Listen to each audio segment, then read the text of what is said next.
we'll leave it at that. All right, let's actually watch this game. I'm not gonna have any more interruptions. All right, not gonna have any more interruptions. Duo review. Yeah, we're gonna watch this, McGravy, because McGravy, I need the context of how you guys go from getting absolutely slapped around in this match to demolishing the Shock. I didn't watch the games, McGravy. I didn't watch the games. So, I heard that McGravy... Well, I didn't hear. I saw on Twitter the little kill feed of McGravy eating Choyobin's Gravs twice on Sigma. What on earth is going on? I will say, though, when I watched the Shock Gladiators game, Shock did not look coordinated in the slightest. I also said that.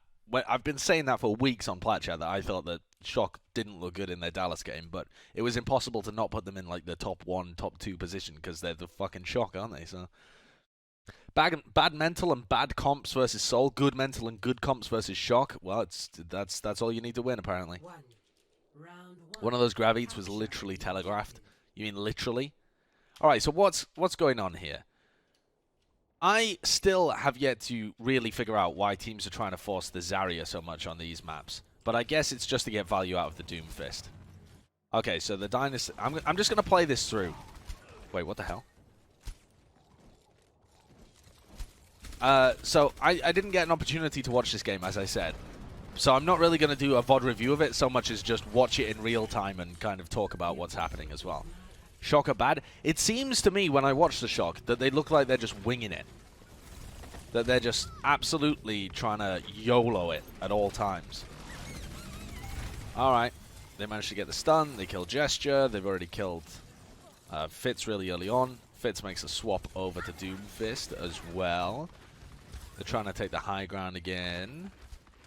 Force a fight up there. The Dynasty are really relying on Gesture to make magic happen here. Oh my goodness. He's trying to sync up in the back. Total distraction. Their backline of Valiant didn't really know what to do there. They were caught out all over the place, but KSF is clutching. He's doing more than Fitz. Oh! Okay. KSF going a bit aggro there, but... Are they not going to block? Okay, McGravy drops down but doesn't block. Gesture up top as well. Now... KSF's in a horrible position. Oh my god, please, make it work. They've been surrounded, completely demolished. Okay. Yo, level 1 hype train emote. Hype, hype, hype. Hype.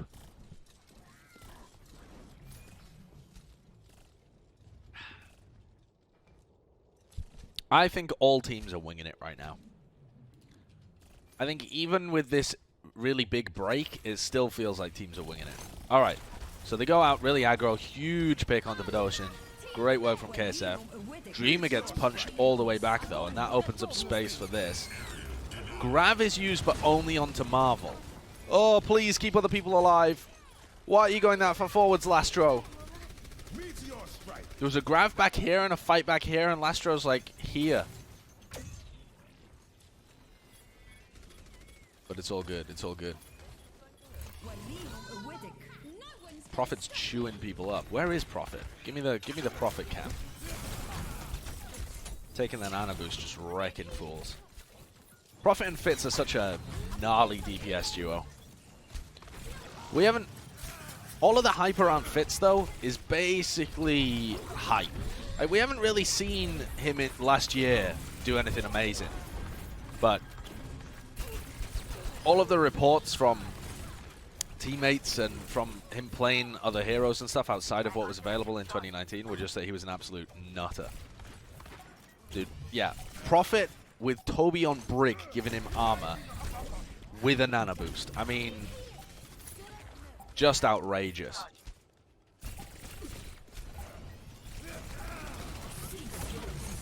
I don't know why Valiant are running this comp. I don't think this composition is very good. Especially against what the Dynasty are running, I feel. Because your Orisa just gets bullied. Like, absolutely bullied. It's not like your Orisa can be a... And the Zarya doesn't really help either. The Zarya doesn't shut anybody down. All you're doing is trying to facilitate KSF and kind of hope he frags, I guess. Everything's very scrappy. They've actually managed to get good position now, though. Do I think Dynasty is the best team in the league right now? I haven't even watched these games, Wrecking Ball. But yeah, I suppose you could make that argument. It would have been cool to see the Seoul Dynasty take on the Shock last week before the games got cancelled because of Corona. Was that last week? No, that must have been like 2 weeks ago, right? I don't know. Time is an illusion, and lunchtime doubly so. Why is Marvel on Diva over Michelle? Fuck knows, my dude. Fuck knows. I didn't think they were going to run Gesture and Marvel.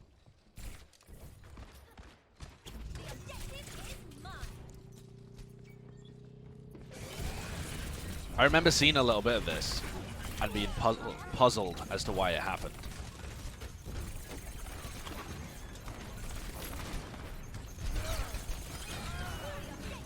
That's a huge Bionade. What a nasty Bionade from Badosin. Prophet's so fun to watch as well.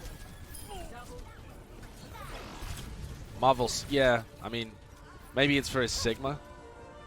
But then Gesture was the one that played Sigma for London in the playoffs. And did Marvel play it? Refresh my memory, chat. Did Marvel play Sigma in the playoffs when Seoul played Sigma Orisa? Did they swap? Yeah. So maybe that's just the only reason. But that's super weird, right? Like most of the time, just to elaborate on that, most of the time you would not say, oh, Marvel was good on Sigma when he picked it up, like, at the end of... Like, Michelle's got to be dog shit on Sigma. If Michelle was anywhere near good on Sigma, then surely you play Michelle for his Diva as well. Maybe Marvel's just a fucking god gamer. I don't know. Maybe they'll just run with this forever. Because even if Marvel is the world's best Sigma, if he wasn't very good at Diva, you would still rather have Michelle, who's like average on both roles. You don't want to lose one round to win the other. Who's that? Wyo Trooper, thank you very much for the 5 gifteds. Yo, Pogu! Pogu! I think Marvel is very, very good. Okay. Alright, let's take a look at this then. So, they're running the Valiant are running this Hanzo Tracer stuff that we've seen a couple of other teams try and run as well with the Zen Brig. This is just gonna keep going forever, isn't it? And the Dynasty are running the Mei Hanzo. I think the Mei Hanzo's better. Okay. Fitz just absolutely pounds Dreamer. I think their positioning is a lot better as well. Fitz playing around like this angle, where he can still get damage on the Orisa shield that's going to be posted up there and still drop down to do damage there, is so much better than KSP playing around here, because nobody's ever going to be over there. I mean, I guess Fitz. What, you're just shooting at the Hanzo the entire time? And then Prophet playing the point, whereas your Tracer can't really play the point against Prophet. Just gets headshot. Dreamer's in, but it's not synced up with anybody else. Dynasty still at the back. Decent damage coming out from KSP actually there, though, now that he's in that position. Oh, but Fitz kills him. They've still done enough, though. I'm surprised that Seoul didn't back off a little bit, actually. Just held their ground.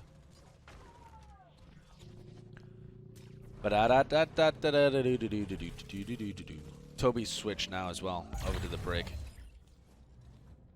Is the Brig better? KSP kills Fitz immediately? What the heck? Alright, let's watch Fitz when he comes off the respawn. Hello. I've always wondered where the Sideshow jingle came from. The Sideshow jingle comes from a show called Sideshow by Paul McDermott. And it was an Australian TV show. And I don't really know what the TV show was about, but they had a live band, so... Oh no, KSF gets frozen. Are they gonna bail them out? That's a nice dragon. Dude, Prophet's fucking fragging, dude. Prophet's Mei is actually very, very good. I remember that from last year.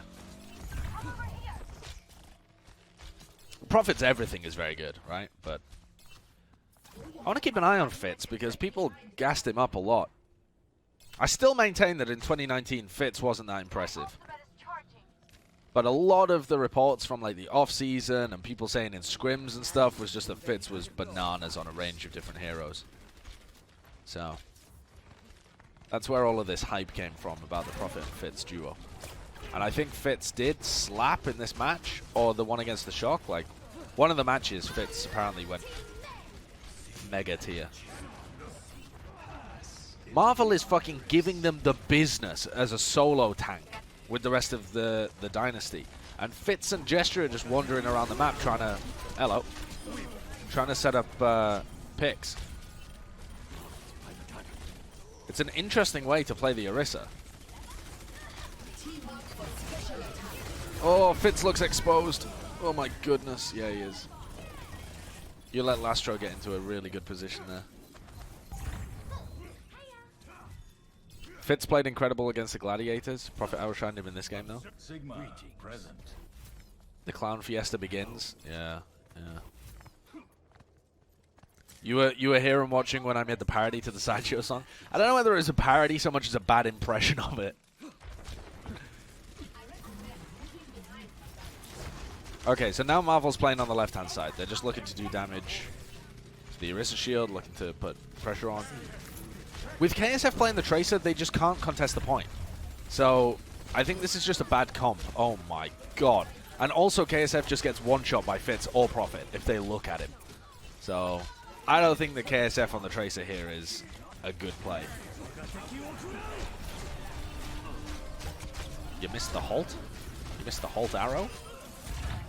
Okay, that's a GG. That was a bad comp, I think, by the Valiant.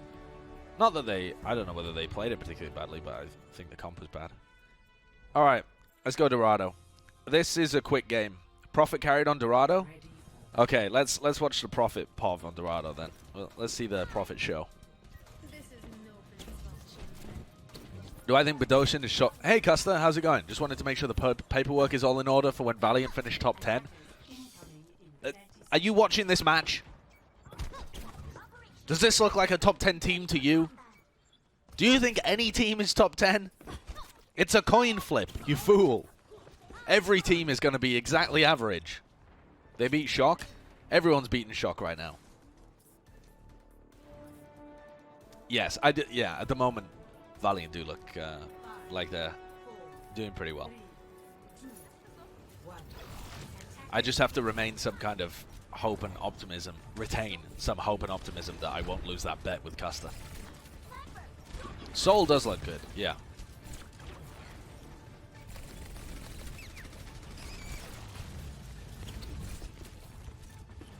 Alright, so they're playing a forward aggressive comp with this Widowmaker and the Tracer. Fitz on Widow. Okay. Alright, I'm not going to say that I expected Fitz to be a great Widowmaker, so if he pops off, this is something new. And Valiant, I mean, I know that KSP is pretty good. What is KSF going to accomplish on the Genji when his tank line is an Orisa and a Zarya?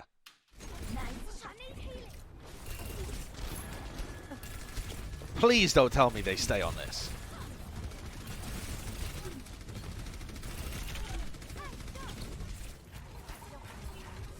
Are they really staying on this? What's the game plan here?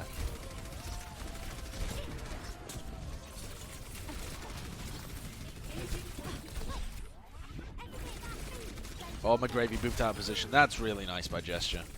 Find the tank that's playing a little too far forwards. Dude, Prophet is going to snack on KSP. Oh, and Fitz headshots him as well. Swap off KSP. Swap off the Genji. Don't even wait for the Nano Blade. Oh, well, now they've got KSP on Tracer, but KSP is not even going to be able to get onto the high ground. I think this is arguably worse than trying to challenge the Widow.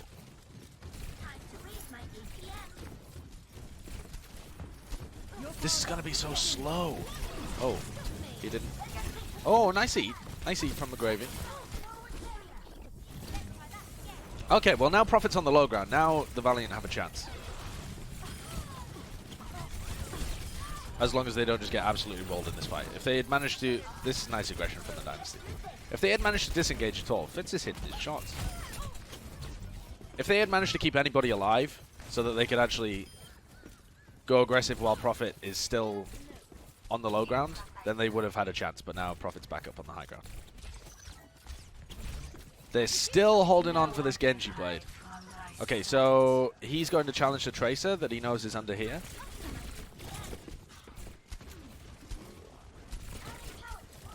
Prophet and the Tracer beat Tracer. This is what dreams were made of.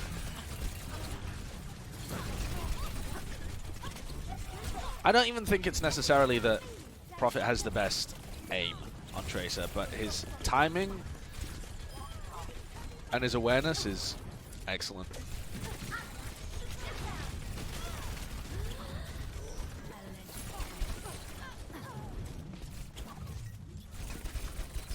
They're getting pulled to pieces. There's nothing that the Valiant can really do here because their backline's getting disrupted by the ball, and it's not like back in the day when you used to play the Winston, because Winston, once they jump, they're committed to that position, and so they can't really disrupt your backline without getting bursted down in a lot of places. But a Wrecking Ball can just disrupt your backline constantly and never have to commit. They can just fucking roly-poly around the map like just a great rolling Christmas pudding. Watch Fitz, he's actually popping off real hard. Yeah, I probably should.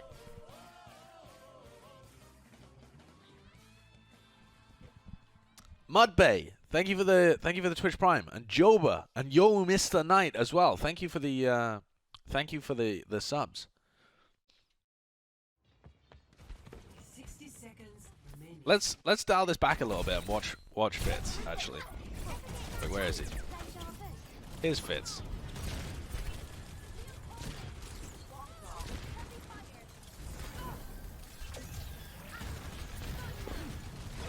For some reason, the Valiant are also going for the backline of the Dynasty instead of going for Fitz.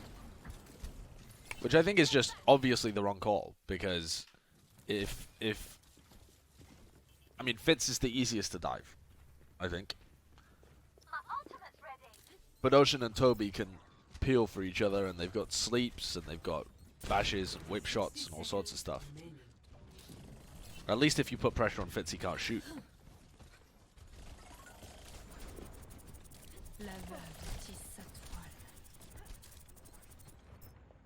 I just really think that this dive comp was a bad idea from Valiant right from the beginning.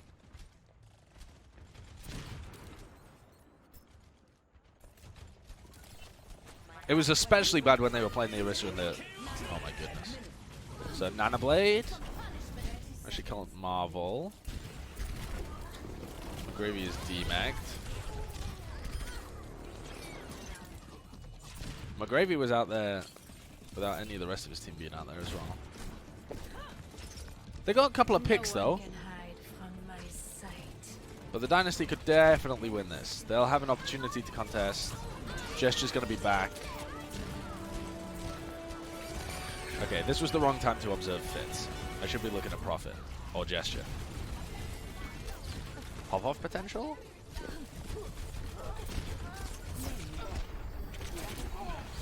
Okay. KSP kind of fragging now that they've got the position. Alright, cool. Cool. They get it. Hi, Reinforce!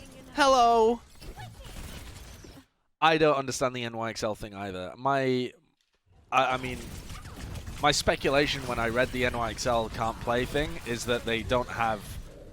Like, they must have had home apartments that didn't have offices set up, and they just haven't set them up yet, and so... You know, the players don't want, you know, strange people coming into their apartments to set up PCs or something. Like, that's the only thing that makes sense to me, so... I don't know. I don't know.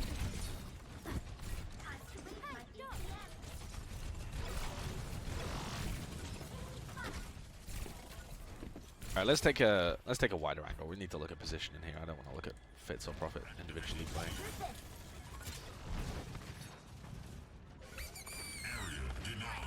Gesture in the back. No way of stopping him because you're playing dive. Prophet snacking on people. KSF on the Genji still doing nothing. Okay, KSF actually killed Fitz there.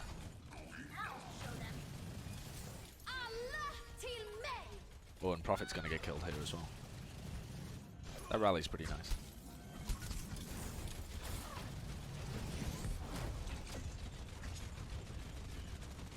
Alright, coming in this final fight of Point B, they have the Nanoblade. But it's into a rally. 60 seconds. It's into a rally and probably like a nano-boosted Fitz or something, or nano-boosted Marvel. Let's look at how sad KSF is here. Oh, yeah, KSF is very sad. KSF is very sad. Oh, no, no, no, that's a sad boy. But they did kill Gesture. Oh, nice stick, though, from Prophet. And KSP gave Fitz the jukes. Forced out his high noon. Prophet's weak. Prophet's weak. Prophet needs heals. Prophet needs heals. Prophet still manages to kill Lastro and still gets healed. Oh my god, won't somebody kill Prophet, please? Holy love of God, Prophet's a legend. Holy fuck. I just don't think the Genji was a good idea. I don't think KSF's been really able to do that much this game. Right from the beginning.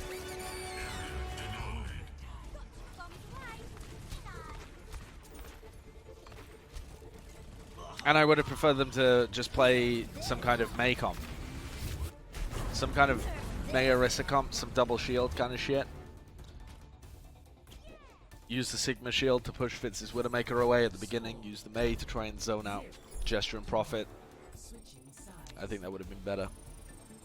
I don't think playing dive into Seoul is the play.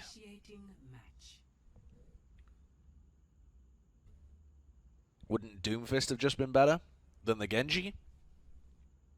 Yeah, yeah. I mean, even at the beginning when they were running the Orisa Zarya, it kind of would be more expected to run the Doom there, I guess, rather than the Genji. At least you've got some synergy with the Zarya. I don't know. The Dynasty do look pretty good, though. Ready for battle. Just play Mei forehead. Just play the good hero. Yeah. There are ways of playing against the Mei, for sure. But I think you have a better chance if you're a team like the Valiant, if you play that rather than opting into the direct DPS versus DPS. Or not even DPS versus DPS. It's more like the tanks, honestly, that... I don't think the tanks are making the difference, but I think the tanks are really important in being able to set up these plays. The Gesture is getting a lot of work done on his ball, because I don't think Dreamer was really. Watch Marvel here. Where is he? Did they get some nasty Holt hook? Yeah.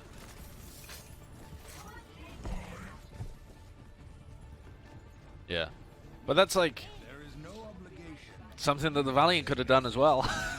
And now okay, so now the Dynasty are actually playing the Mei comps like I wanted the Valiant to. Alright. Playing the double shield, playing the Hanzo, playing the Mei. KSF's gonna have an absolute nightmare. KSP has to watch out for a Hanzo and they have to watch out for Holt Rocks. Playing the Batiste and the Zen, so the double shield's gonna get shredded from the Valiant as well. Okay.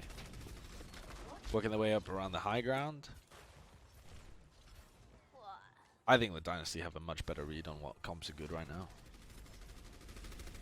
In this match, anyway. McGravy hops his way over the top like a long boy. KSP's really got to hit shit here.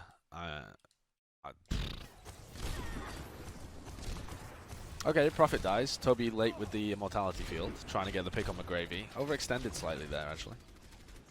Nice work from Lastro, playing in the fucking front lines as well. A reset.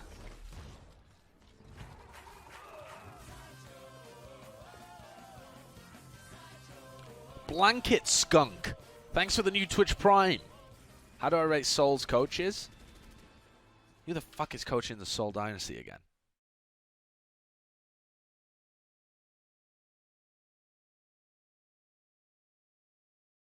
Bro, my brain's gone on shutdown. Oh, it's Changoon, isn't it? Changoon and Wizard me smiley face. Yeah, they picked up Wizard Hyung, didn't they? Is Changoon the head coach? He's the former head coach of London, isn't he? Wizard is an analyst, not a coach. I mean, people use the terms fairly interchangeably in esports. Strategic coach is basically the same as an analyst in a lot of situations. I don't think they mean he's a data analyst, though they might. Fuck knows. I don't know. Let me look it up though, because I'm sure I'm forgetting some other people. Who are the coaches of Seoul?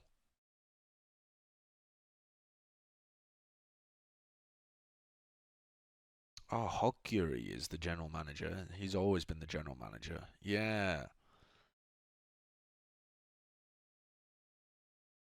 Hokyuri was the guy that people gave a lot of props to on GC Busan as well back in the day. MMA. Who the fuck is MMA? Oh, he was formerly Gen G. That team did pretty well. I don't know, honestly. Chat, I don't know.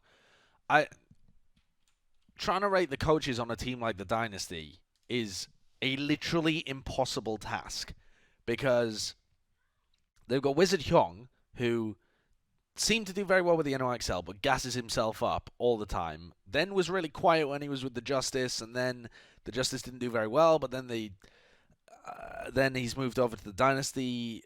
Okay, his storyline is just all over the place. And then Changoon as well, on London didn't really achieve that much. I've always been of the opinion that the London coaches didn't know what they were doing particularly, or weren't assertive enough to be able to make the players play that way. And the Dynasty, we've only seen 2 games from them, and they have a very stacked lineup. So I think it's almost impossible to say whether the coaches are having any impact. I mean, it's just, who knows? Changoon was part of the Season 1 victory. Okay, but if you're going to tell me that the Season 1 victory of the London Spitfire had anything to do with the coaches, rather than them going on a fucking miracle run at the end of the season, finding a meta and a style that just worked really well for them, and Badosian's shot calling taking them all the way to the end. I mean, I think you're mental. The atmosphere inside that team at the end of Season 1 was absolutely mega boomed. I mean, the London Spitfire had given up on the season. I mean, the best the coaches could have done, the best thing you can credit them for, I think, is just to say, hey, go out there and play. Just give it your all. If they did any more than that in their run through the finals, I would be fucking amazed.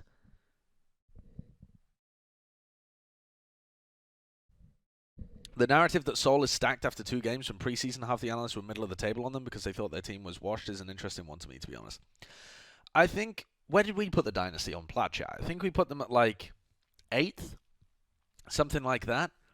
And the reason that we put them that low is because we were concerned that they would have the London effect, where they just try and wing it all the time. But now that we're in online play, and now that we're in hero pools as well, which we didn't know about in the off-season, there was no way of being able to predict that. Winging it is honestly probably the fucking best thing to do. So it's unsurprising, honestly, that teams like the Dynasty, other teams that are just like super stacked on paper, should do better this year. Shock looked like they were winging it, but Shock's strength has never been from winging it. Shock last year were not a winging it team, right? If you said, what are the strengths of the Shock, you wouldn't say, oh, they've just got a stacked lineup, they just go out there and YOLO it. No, that's never what they've done. They previously have always come in with an incredibly tight game plan. So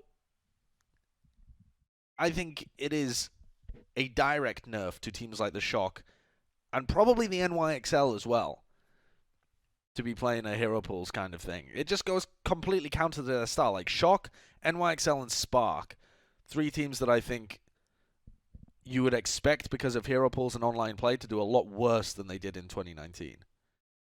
Not yesterday they didn't? Yeah, that's my point. That's my point. Okay, anyway.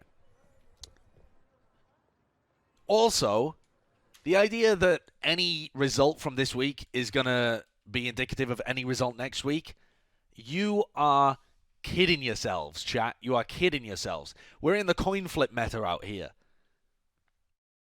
Buy your Dynasty stonks now if you like, but sell them quick as soon as they start going downhill, because one meta switch and this entire table is going to be flipped on its head. I really do believe that. I think the level of gameplay is so all over the place that it's not just like heroes being swapped and like metas being changed, but just if a team has a bad read on the meta one week and they just have a good read on the meta the next week, or it just fits their game style, not even the heroes they're good at, they're just going to improve astronomically. So I think... Hello, KSF. What in the fucking Lord's name is he doing? Okay, well, the Valiant just decided to play way too aggressive and got totally punished for it. That's one way to lose a map. It's not completely a coin flip. Generally, the better teams will do better most metas. Oh, yeah, of course. I mean, okay, chat. Have you ever heard of a thing called hyperbole? If a coin flip was literally more accurate than all of the experts or all of the coaches trying to predict results, there would be no point having the league anymore. It would just be a fucking total clown fiesta. If we ever get to that point, by the way, we need to fix some shit. So, no, I don't mean it's going to be a literal coin flip. The Boston Uprising are not going to be in a position where they're just suddenly wrecking teams one week. But the variance is going to be much higher. It's going to be difficult to use the gameplay from one week to justify thinking a team's going to be good the next week. Houston did it. Yeah, Houston did do it actually, but I think Boston's a different story.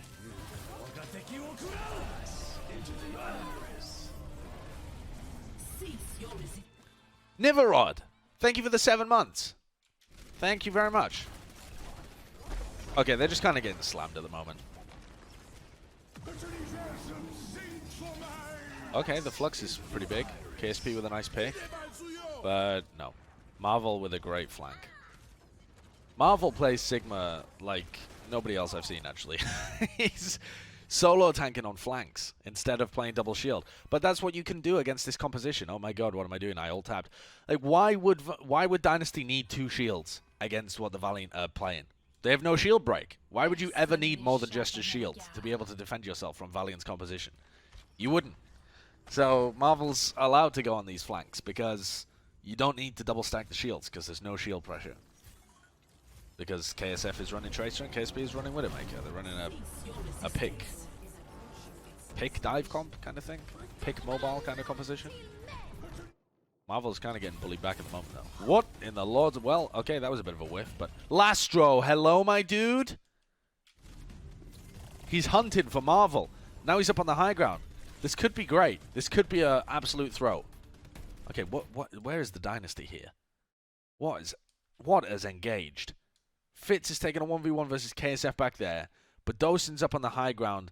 The rest of them are pressuring out KSP. Where is Marvel as well? I've lost Marvel. Oh, there's Marvel. He went on the wild adventure to pressure out KSP and KSF. They win the 1v... well, I guess that became a 1v2 against KSF. What happened with KSF there?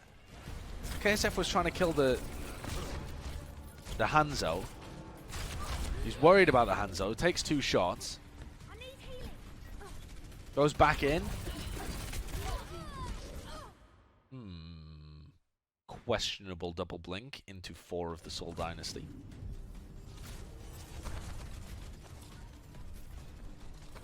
What is KSF supposed to do though against a Mei and a Hanzo? Drink water? This is full of water.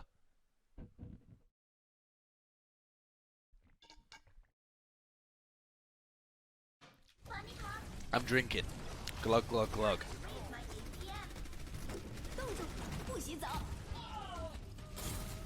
Okay, yeah, this is a roll. This is I don't know why the Valiant are playing this comp. How does KSP get any angles against Double Shield? How does he get any angles when Fitz is going to be there, Sonic arrowing him and pressuring him? How does KSF get anything done against two heroes that can just one-shot him? And then they're not playing dive anyway with their divey heroes. I don't know. Okay. This team beat the Shock? What happened, team? Ready for What battle. happened, chat? What happened? Oh, drink some more water? I've got an infinite amount of water.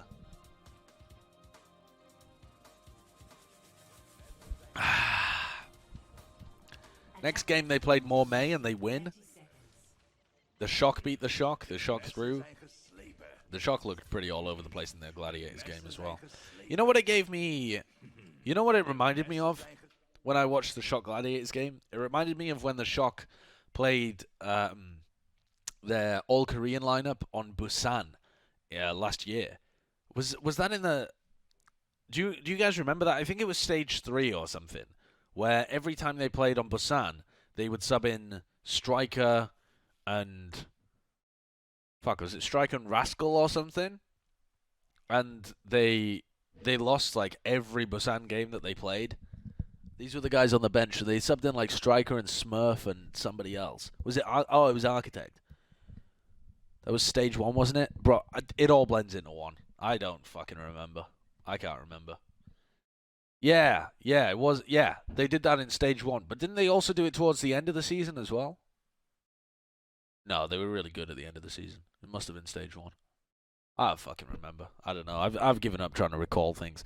The thing is, there's no reason for me to keep that information because last year the game was so different. We were playing fucking 3-3 the entire time. Like none of that information is even relevant because Overwatch as a game has fundamentally shifted like 3 times in the last 3 years. Season 1 is more relevant than Season 2. 5,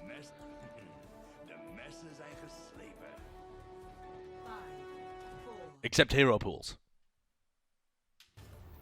All right, let's take a look at what compositions are they running here. So the Dynasty are running they're running the McCree and the May, which I think is pretty good here. Everything is within McCree range. You don't really get too much more value out of the Hanzo. They're not running the Zen. They're running the Ana instead, which I quite like here as well. I don't think there's many angles for extended shield break 1. either. Attackers in. I think Zen is probably Defend better once you get objective to stage B and stuff, but on point A, I think that you can run Badoshin on Ana pretty fine. Now, what the fuck is this team running? Why I don't understand the Zarya pick from McGravy. I don't get it. And I've seen multiple teams running this, the Orisa and the Zarya. I mean, in theory, what the Zarya means is you're going to play aggro. You need to play aggressive in order to get value out of your shields. You need to... What the fuck are they running Junkrat Widow for? I mean, I'm trying to think about how this composition would work. And I don't understand it. I mean, if the Junkrat is for shield break, why wouldn't you have better shielding? Why would you run McGravy on the Zarya? If you're trying to push the Junkrat into a specific position, then where are you going to play KSP from? I don't get it. I don't understand what Valiant are running. Let's just watch. Were they expecting a different comp coming out from the Dynasty?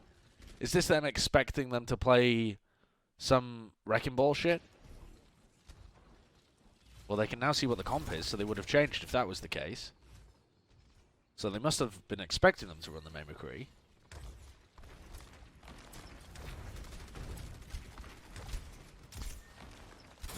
Okay. They allow them in. Oh, KSF is swapped. Okay. So I don't know what the fuck that Junkrat thing was. Did he even do anything on Junkrat? Did I miss something? Oh, was that just a scout?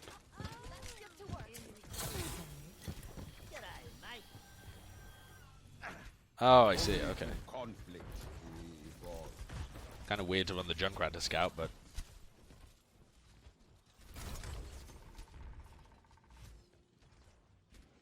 Alright, so yeah, that makes a lot more sense. McCree Doomfist makes so much more sense with this Orisa and Zarya.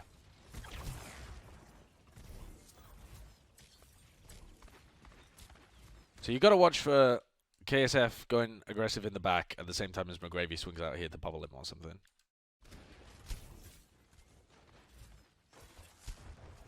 Oh, but they're going to go around the back. Wait, what the fuck, Prophet? Hello, Prophet? What happens here? Just nice shots coming out from KSP. Marvel not have a shield? Oh, yeah, wow. Yeah, they just got burnt. Just absolutely burnt. That's a nice shot from KSP. Prophet overpeaking the angle when Marvel didn't have a shield there. Yeah, good work from Valiant, just playing aggressive as soon as they got that first pick. They were actually given that one on a silver platter. They were actually just gifted that one. Gifted it. I mean, they had to hit the shots, right? It was a nice shot from KSP, but Prophet was playing way too far forward. Which games have I reviewed already? I haven't. I've just been doing this one. I've only been live for 50 minutes.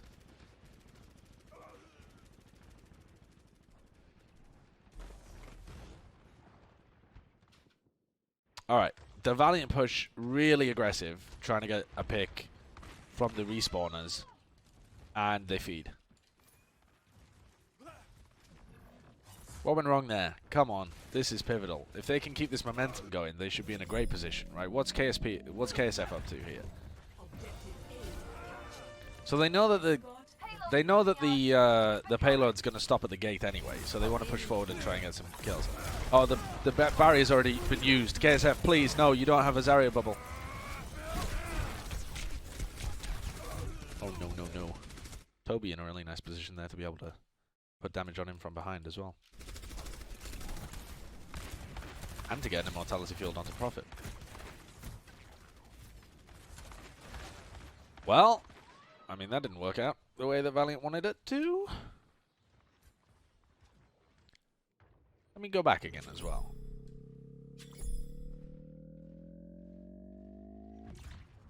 Objective lost. Stop the payload. Did Valiant not realize that 3 of them were going to be on this side of the map and 3 of them on the other side of the map?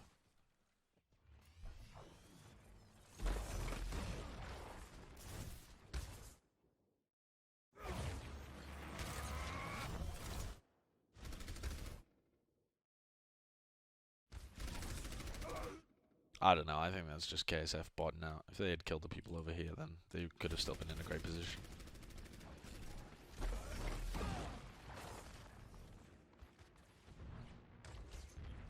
Wowie. Does Plan Chat come out today or tomorrow? Comes out on Tuesdays. Comes out tomorrow.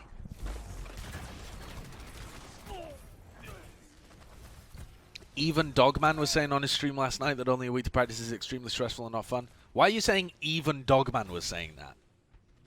Like, isn't everyone saying that only a week to practice is extremely stressful and not fun?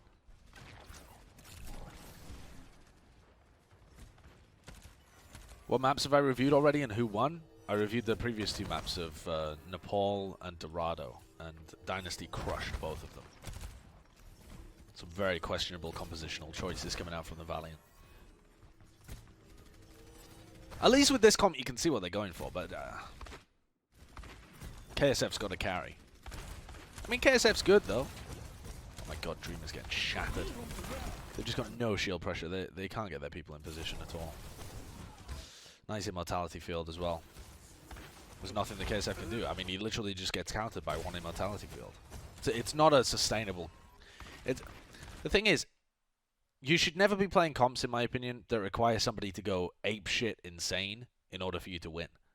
There's like a... There's like an argument in some teams over the years about whether to play composition A or composition B. Composition A is the theoretically best composition if everyone plays it perfectly. Composition B is easy to play at like an 80% efficiency. Composition B is just the best composition. Playing comps that you can reliably execute to a pretty high level will net you wins way more often. Way more often.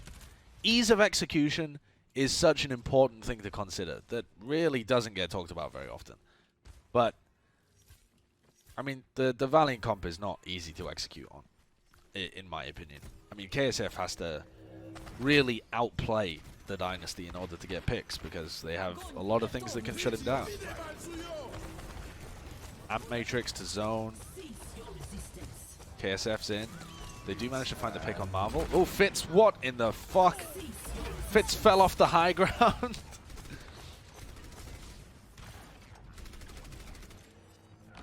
The grab from McGravy ends up winning this one, though.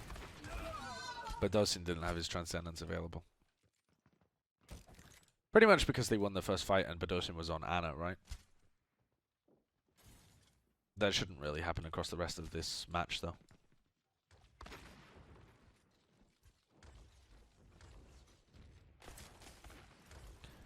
Okay.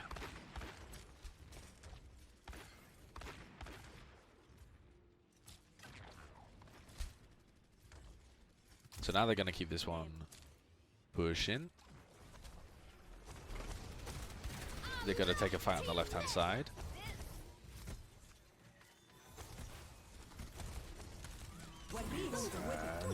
This, ooh, that's quite nice. The Blizzard, that's actually a really nice kite from these guys coming all the way inside away from the Blizzard, because the Blizzard was the thing that really needed to save things here from the Dynasty. And also, did KSF uppercut Marvel out of the Immortality field in order to get the kill with the Deadeye? If so, that's pretty sick. The rally is so huge here. Yeah, he did. That's pretty nice. I think KSF was going to get the kill anyway, though.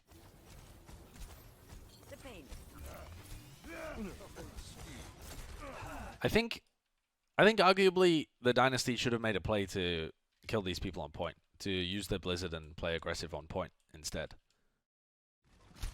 But they did have a fucking nano-boosted Doomfist in their backline. Nano Doomfist is a huge problem. Wait, no way do they hold this. There's no chance. Yeah.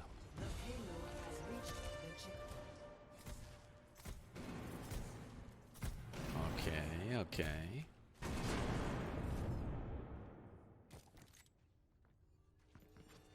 But Osen used trans in the previous fight?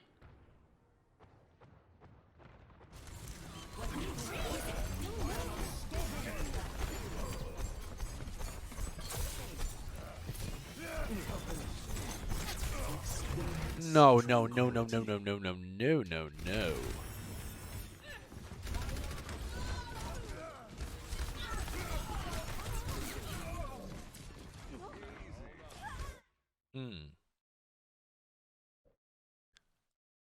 I think the trans could have been effective, actually, if he'd just come all the way around here and healed up Gesture. But instead, he healed two people that were fighting against like 3 HP tanks. Sideshow trance? That was a Sideshow trance. The biggest problem with that, though, is that now he doesn't have it from McGravy's Grav. This could easily be a really good time for the Valiant here. Because they managed to dodge all of the important ults from the Dynasty, and they managed to get value out of theirs. I mean, this doesn't particularly matter that much. They get 2 ults out. What do the Dynasty got in the next fight? Like, maybe a Supercharger if it takes forever for Valiant to engage?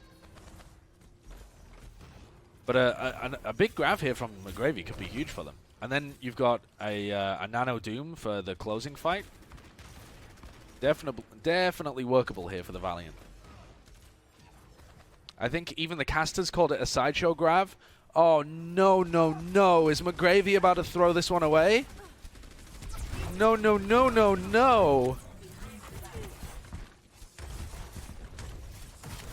This is looking good for the Valiant. Their ult economy is in a great position. Oh my goodness, Gesture has built up his stuff so quickly. They use Nano Doom to engage before... Oh my god!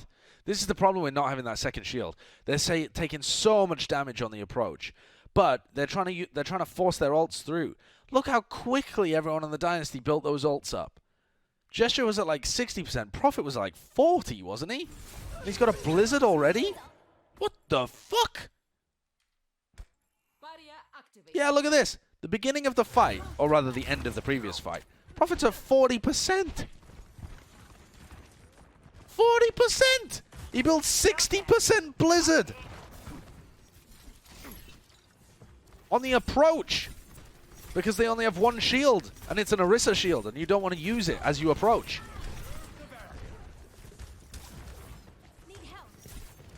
Marvel built his entire ult?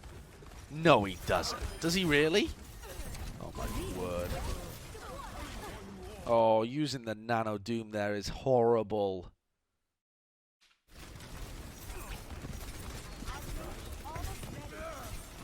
The Nano Boost is about to expire. Prophet's got his ult.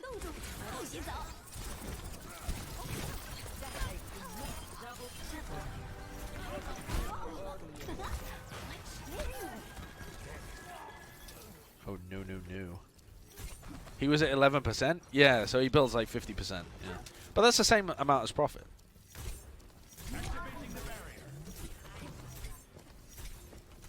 You need to trademark your name and become rich from all the times the casters and desk use it. Cha-ching, my friend. True, true.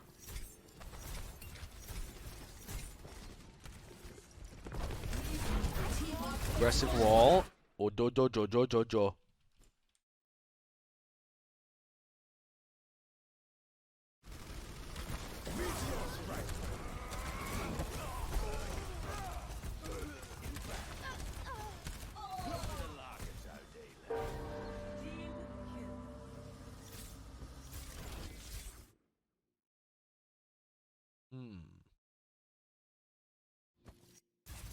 Let's take a look at that fight again. McGravy's out first. Dreamer's got the shield. Grabs the wall and drags everyone upwards. Marvel kills McGravy just over the top of Dreamer's shield. The Space Jam doesn't even appear to hit Marvel. And they frag the fuck out with the supercharger.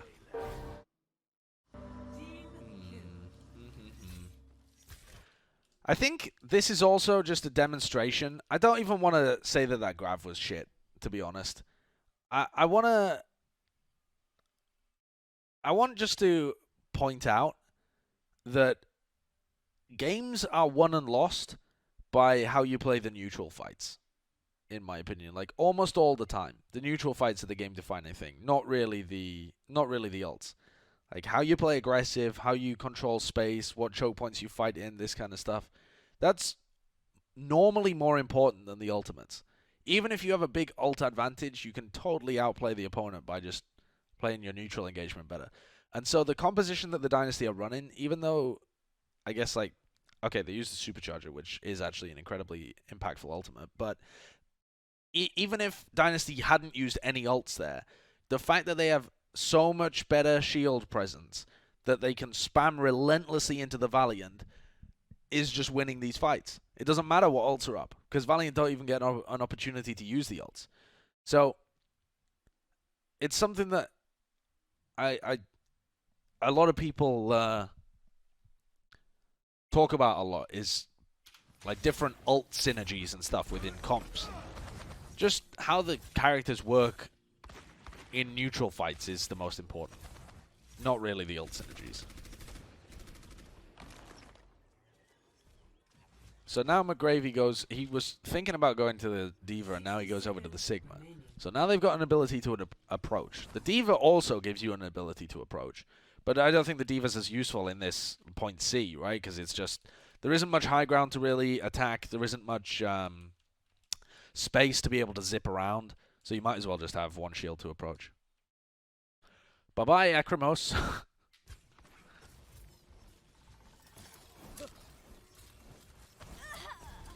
Oh, but KSF gets fucking melted. Dude, how does KSF die that fast?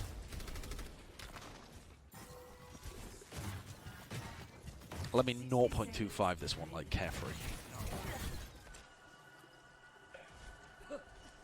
Do I know what matches will be played this week? No. Oh, it's been dosing as well. No shield. Shake my head. Shake my head.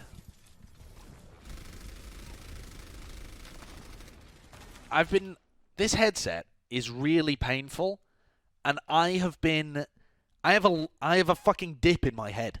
Like, I actually have. There's like a, okay, head, and I have a dip in my head. And it's really painful. It's a dent in my head. This headset is, I mean, I used to think they were fairly comfortable, but I was only wearing them for like a couple of hours at a time. I've been wearing it for like 10 hours straight over the last weekend, and it's hurting. You've always had that? No, I had that in my hair. My previous headset would give me a dent in my hair. This is literally, I can feel it, a dent in my head. Put a sock under the headset on your head. Get new headphones. I've got proper nice headphones, but they're not XLR headphones, so they don't work with the casting setup that I've been given.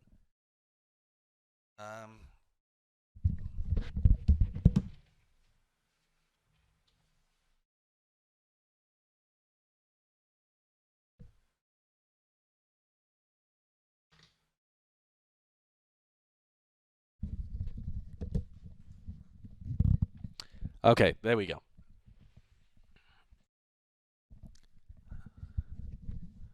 That's better. That actually is so comfortable you wouldn't even believe. That's so comfortable.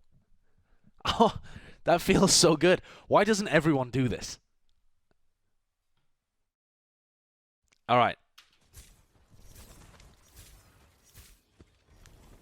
So Valiant shielding needs to be better as they approach. They need McGravy in this center area, pushing shields forward and playing aggressive. Like, ideally, he also needs to be using his kinetic grasp in order to get space. Oh, a halt. Wow, I mean, you got plaid. You waited until Dynasty had all their ults. There is no chance for you. You look like Zoe? Oh, thank you, Major Tom HD.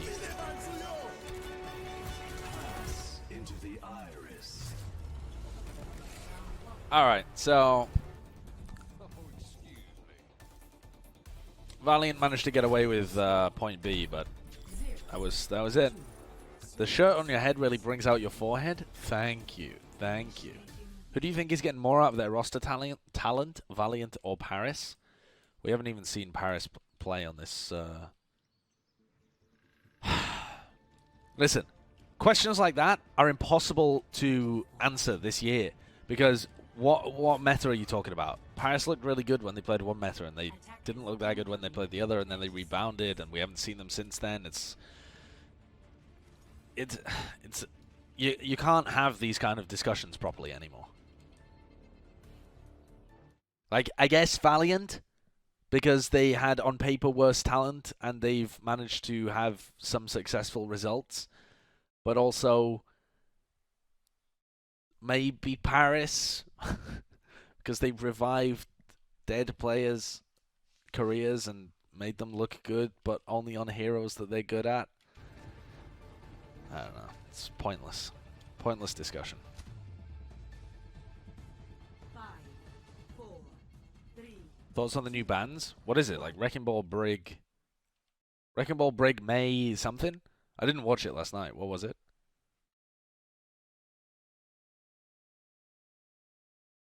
McCree. Right. That should be fun. That should be really fun. I don't know what the meta's going to be, but it should be entertaining. Attackers incoming. Probably some dive kind of stuff. Well, actually, no. I don't think it will be. Maybe it would be. I don't know. Without Mei in the game, it changes so much.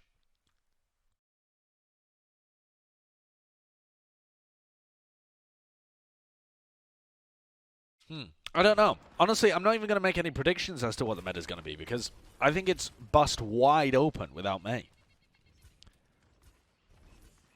I think you could see dive stuff because teams are really comfortable with it and they know how to execute it. You could see Rein Zarya stuff on the maps that facilitate it. You could see double shield make a return.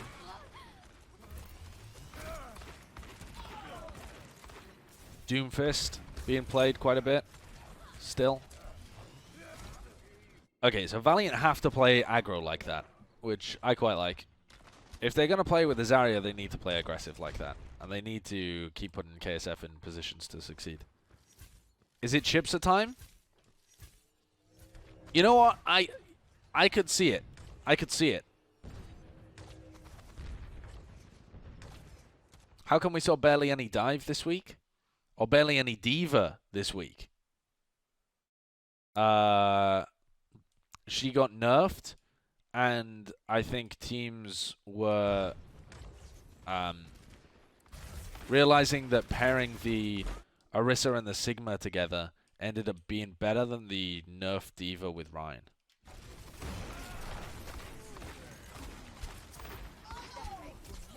Especially when you can't play the Lucio with the diva, because the Lucio and the diva were so good at being able to shut down flanks from your opponent, and if you can't play the Lucio, then the Ryan diva stuff loses a lot of its effectiveness.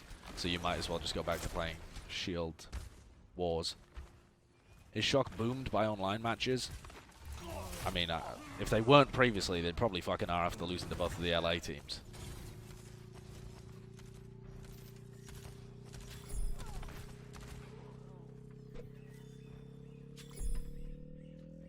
Thinking Carpe is a better Doom than Chipsa? I mean, why would people playing Ball Zarya over Ball Diva? I think Zarya has more synergy with the Ball and with the Doomfist than the kind of stuff that people were playing Ball with. The purpose of that comp is to play Disruption, and there's nothing more disruptive than realizing you can't shoot someone because they got a Zarya bubble on them.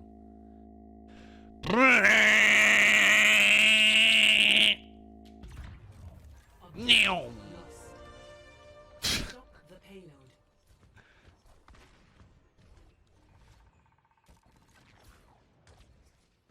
Okie dokie.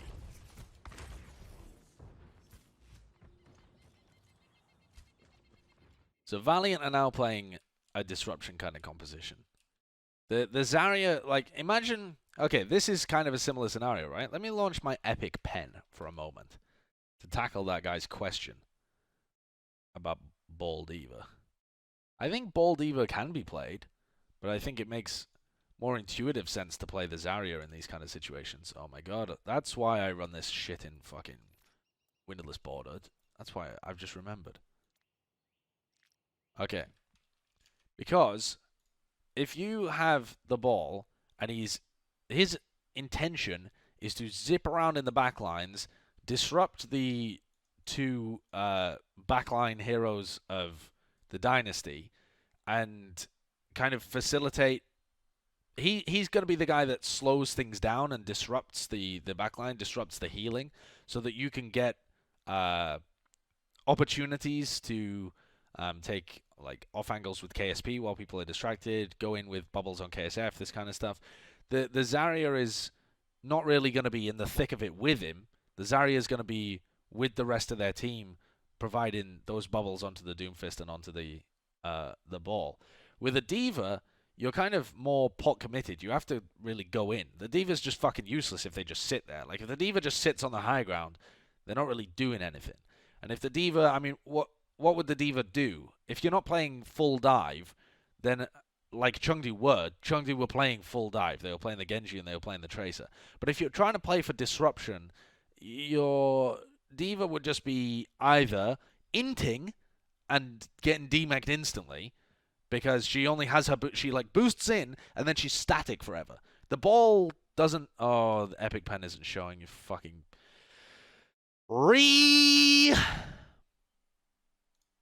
There you go. There you go. Now there's chat on the screen as well. Okay, so let me explain. The wiggly line is the ball disrupting the two people in the back line, the Toby and Badosin. If you have a diva that also goes in, because otherwise they're just useless, then you have to fully commit, and you're not going to fully commit with KSP. So if the diva did fully commit, you boost in, and then you have 4 seconds where you're just sat around like a plum. And in those 4 seconds, the whole of the dynasty is going to demech you. So the only way that ball diva makes sense is if you're playing full dive. And the only reason that you would play with the ball is either Winston is banned or you're just much better at the Winston. Or you have like, I think that the ball would work better if you play with the Pharaoh or something as well. Something that has innate synergy with the slam ground pound thing, whatever the fuck that's called. What is this endless jeopardy?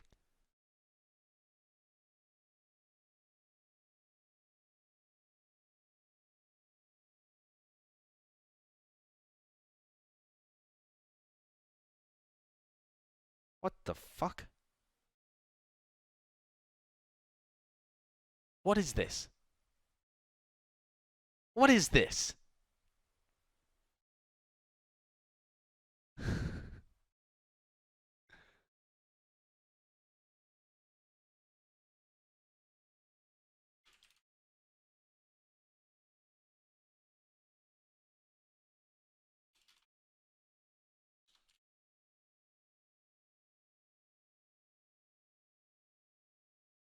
Stealing your clout. Stealing your clout. In the form of a question, you failed. Don't even give a fuck. I literally could not give a fuck, chat. Could not give a fuck. Alright, anyway. Let's credit the man, you bastard. Credit who? Who was it? I can't even see who spammed it first. There's no credit here. Alright, anyway. Let's see how this plays out. It was me. It was me, smiley face. I don't believe you, Muffin Man. Give him 50% of the clout profits. Someone called the clout police. Oh, yeah, let's take a look at this. Hot take coming in.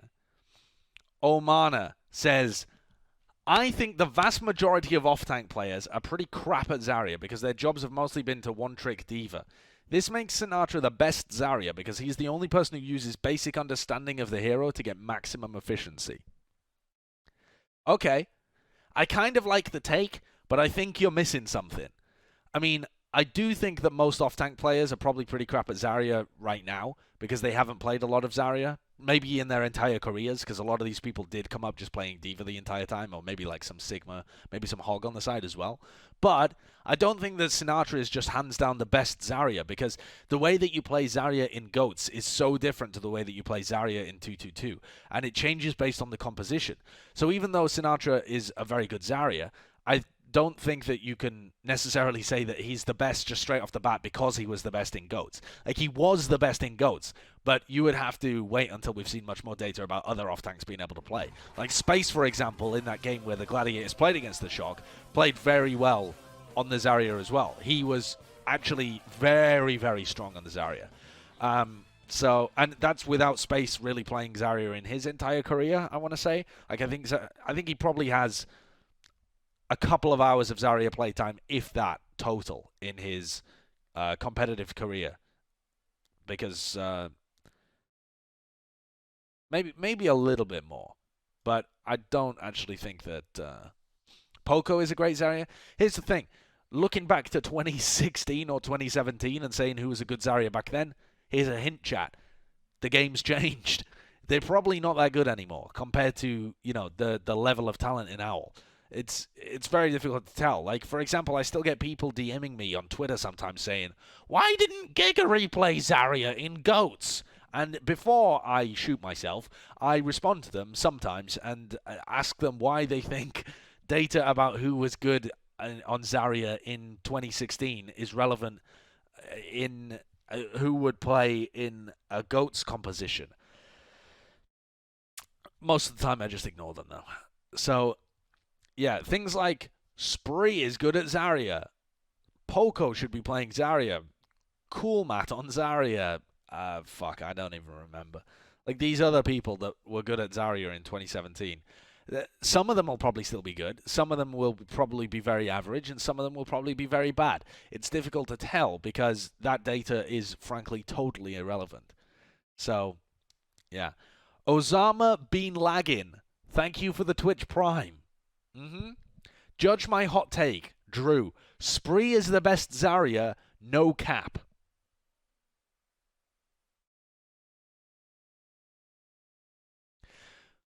Spree is the best Zarya, no cap.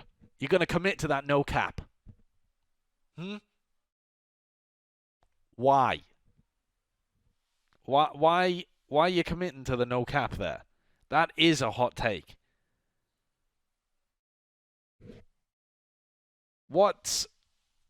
It's true, though? I mean, in what? How? I just want to ask you this. How? Because here's the thing, chat. It could be true. We haven't seen them play Zarya in a fucking lifetime, and Spree used to be good in 2017. But how are you justifying this? How are you justifying this? It makes no sense. Spree hasn't even had game time to be able to practice. Just play in general. Communication, teamwork. If Spree ended up coming out and being the best Zarya, I'd be gobsmacked. It doesn't make sense. Sinatra's always been good at Zarya, though. It's not only GOATs. He's been good at maximizing damage output. I think he really refined the process last year in terms of how he plays within GOATs. He used to play very over aggro, and yeah, I mean, back in the day, he did occasionally flex onto Zarya, but not to the point where you'd say that he was the best Zarya. Like, you would never have even considered him really a Zarya player back before GOATs. Okay. Spree is jacked, though. He certainly is. That'll help him lift the gun. That must be why he's the best Zarya. I mean, even having a discussion about who the best Zarya is just some Papega shit right now. Anyway, what were we doing?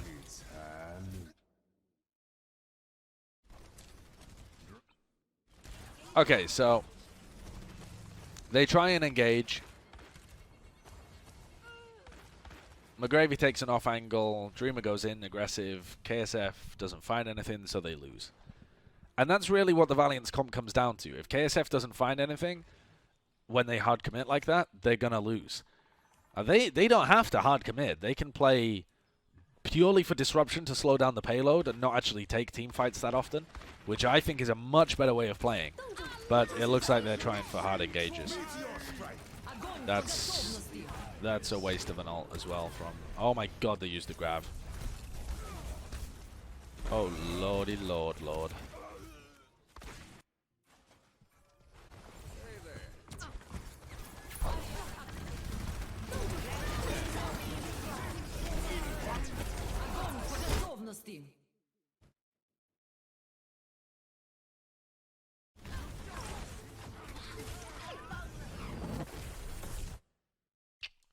That's just sad, really, isn't it? I mean, there aren't really any words for that other than depressing. Just a depressing attempt at a Space Jam combo. It did force out ults, but I don't think that that's worth. Well, I suppose if McGravy was always going to switch over to the D.Va, but I don't think McGravy was going to switch over to the D.Va. I think McGravy switched over to the D.Va now because he needs to contest. But I don't think that was his intention. It's really good focus fire, though, coming out from the Dynasty. The Supercharger's in a great position as well. I love that, actually. Very 5-head, to be honest.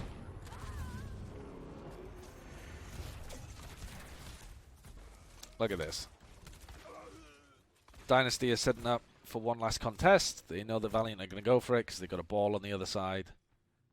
Gesture. The fact that Orisa can get up here is just... Why? Why can the static ground horse lady get up here? That Supercharger, though, is nasty positioning. Because the tanks are forced to go onto the low ground, right? Just to be able to contest. And who the fuck's going to deal with that? Nobody. Bye-bye. Because Mei boosted her? No, Mei didn't boost her. He literally climbed up here. He climbed up the side of this. The Mei, the fucking Orisa. Look, do you want to see a cow wall climb? Look. Look at this wall climbing cow, chat. Look, wall climbing cow. Doesn't even need the Mei boost. Cease your resistance. Mountain goat. Yeah. I think the Valiant. I think the Valiant have got a bad read on the meta. So presumably they changed their compositions massively coming into the Shock game. I hear you like battle cattle. Here is vertical veal. That's pretty good. I think you should insta-die if you get hit by this. That might be a hot take. That's my hot take. Judge this hot take, chat. If you get hit by this rubble, you should insta-die. That should just be a thing that they add to Eichenwald.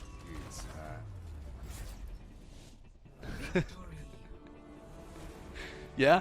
Yeah, good. Nice, nice, nice. Good, good. True. A true take. Alright, let's watch the real thing that everyone's here for. This format bonanza. How did the Valiant beat the Shock? Because what we just witnessed was a team without purpose. A team without an idea of how to play the meta, I think. And I think the Shock might be positioned to outdo them. Who should we watch? If Striker stays on the Genji, I'm going to watch from his point of view because I know that it's going to be the saddest thing in the world. Avast literally called this game the next toilet bowl. This one, it can't have been that bad though. 5, 4. Okay, all right. Let's wait for them to leave spawn first before I talk about the. Round 1. Capture. It was actually so bad. Really, this game was horrible. This game was awful. Yo, judge my hot take from Decrobble. Lol, imagine caring what little kids do in a worthless video game. Sorry, bud, I don't have the time to be in a little fictional world like you do. I'll have it you know that I make over 6 figures a year and live in a house with 4 bathrooms, and that's not even including my investments. Okay, yeah, Drew, sweet. Okay, I don't think that's a hot take. I think that's a copy pasta. Snack Yak, thanks for the 4 months. LA Valiant are the worst team in the league. Keck wait. Yep. That's a Keck weight, all right. That was a bad take. That was a bad take. All right. Here's the comps that people are running. Shock are running the Rhine Zarya.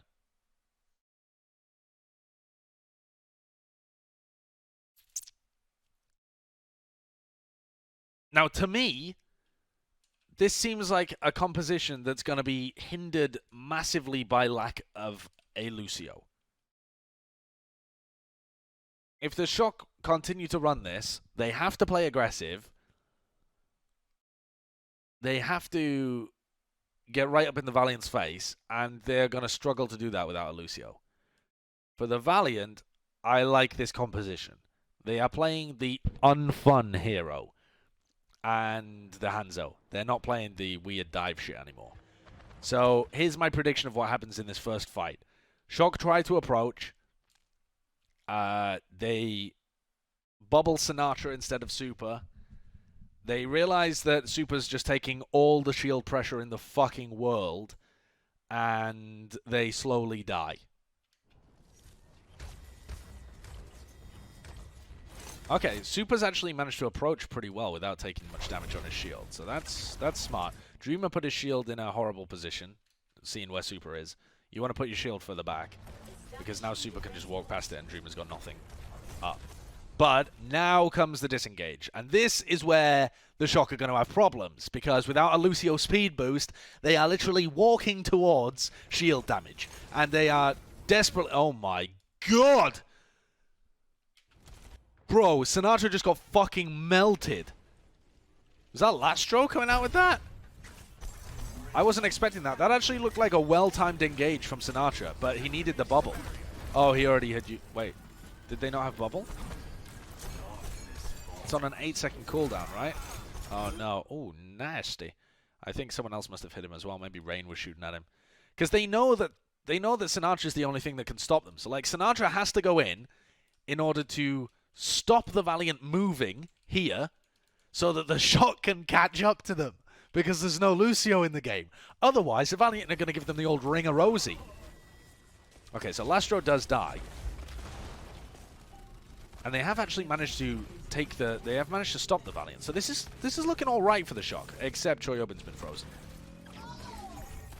This is looking alright for the Shock. Sinatra looked like he fed, but he actually stopped them walking backwards. Alright. Wait, Architect dies? Where was Architect? You can't lose Architect. Where's Architect? Hello, my dude?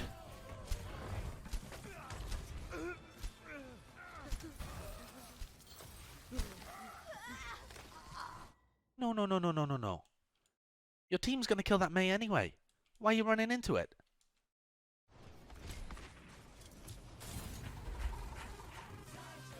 Cedric Squid 66, thank you for the 5 months. You love the new wig? Thank you. It's to stop a hole developing in my head. Mastodon, thanks for the prime as well. What is this tweet by Violet? We won every team at the scrim with Ryan Zarya Doom, even Valiant or Lag. This week, just unlucky. We can probably easy win next week. Don't bully our coaches and players, just unlucky. GG's. Okay, alright.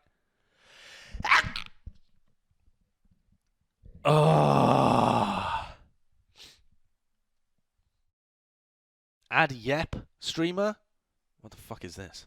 What is this? Not again, Monka S. Yeah, I'm going to be sneezing a lot again. Wash your hands. Alright.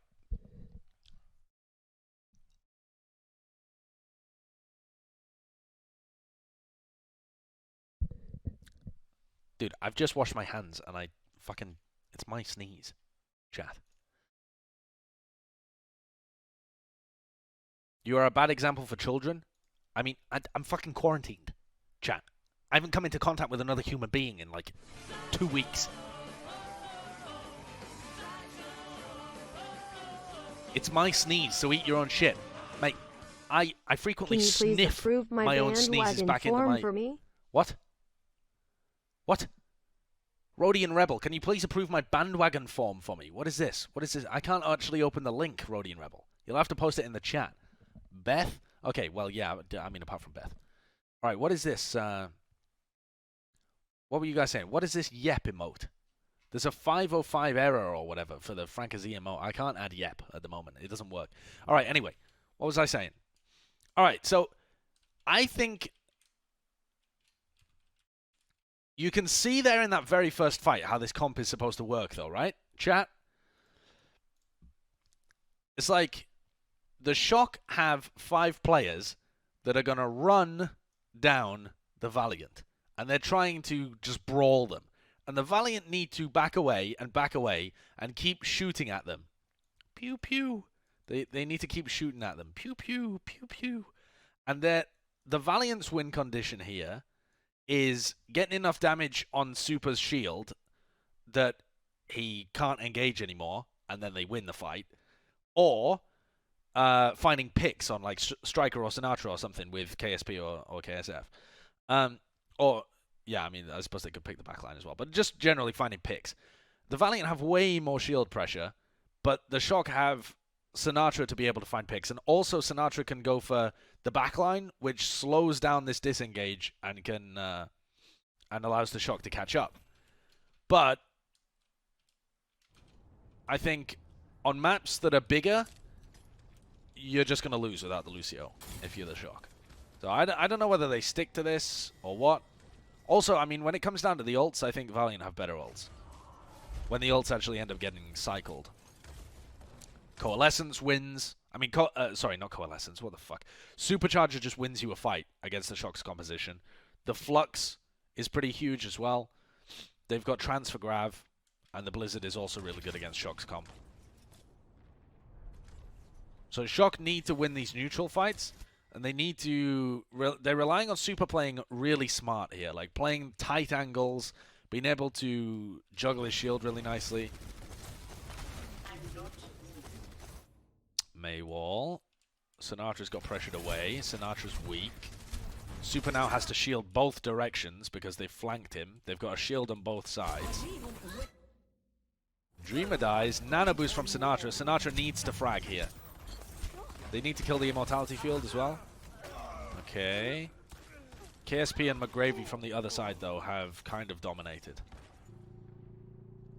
And that's another problem, is that they don't have two shields. So Super's like shielding this side for half the team and then has to whip around and shield the other side. And they can't hard engage on this one because they're getting shot in the back, and they can't hard engage on that one because they're too far away and they'll get shot in the back.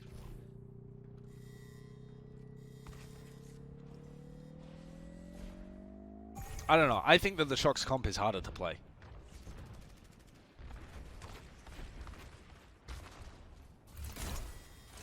Sinatra into the backlines. Sees an opportunity to get onto Lastro and KSF. That's going to slow up the whole of the Valiant. That's going to mean that Super can approach. But a Maywall. Actually, really nice Maywall. Meteor Strike. Okay. Oh, no, no, no. Choyobin ends up dying. So you see that when the yeah, I guess Lastro's just got that for kind of for free as well. When the ults are up, Valiant's ults are just better. The only thing Shock have to work with really is that Space Jam combo, and I suppose some attempts at Earth Shatters, but the Earth Shatters are going to be hard to hit as well against double shield, so especially without a Lucio. So now how does Shock push this? They've got to get through a Maywall, then they have to get aggressive into... You see, as soon as they approach, the Valiant are backing off.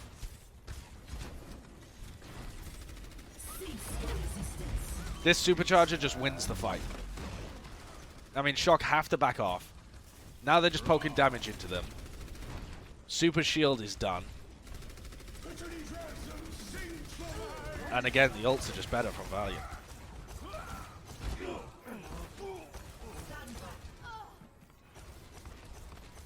This is the kind of comp for the Valiant where their neutral game is better if both teams play it correctly, I think. And their ult games. And their ults are just more powerful. Okay, so now they've changed things up. Now the Shock are going... I mean, I don't even understand what this is. Why play the Rhine here?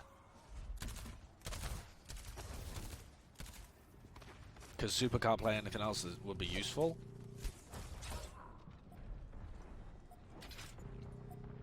Architect gets picked.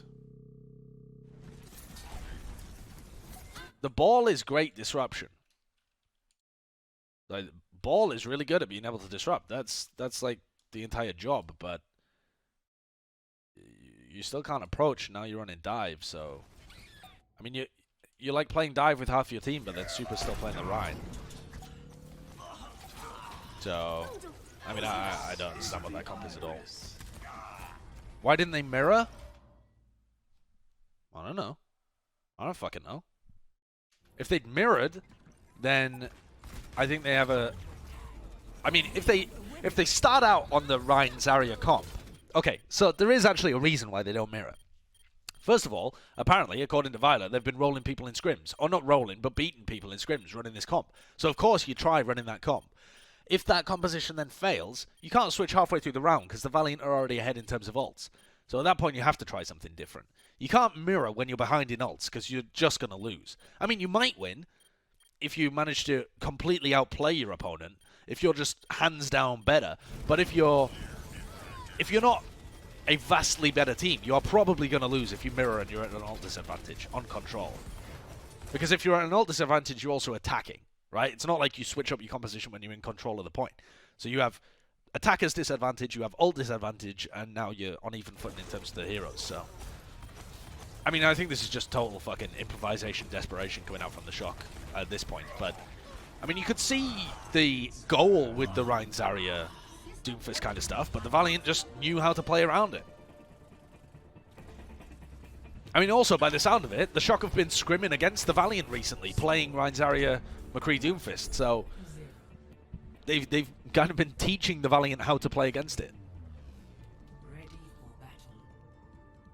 Okay, so Shock are presumably going to go back to the same strategy that they had. I think it's even worse on this map. I think the Shock actually had a good chance of being able to win on Mecha Base, in my opinion. Because once you win that first fight, which the Shock did, they could have held the choke points. Because the Valiant are forced to come to the choke point. It's not like the Valiant can back off when they're not in control of the point. So they could have had an opportunity on Mecha Base. On this map, it's fucking huge! There's sightlines all over the place for KSP.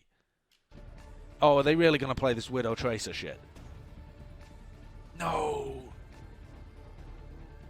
I mean, the Widow could be good, actually. Because this map has so many good sightlines for the Widow, but I don't agree with the Tracer particularly. I mean, the thing with the...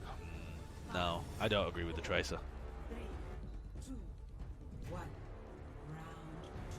2. Capture the objective.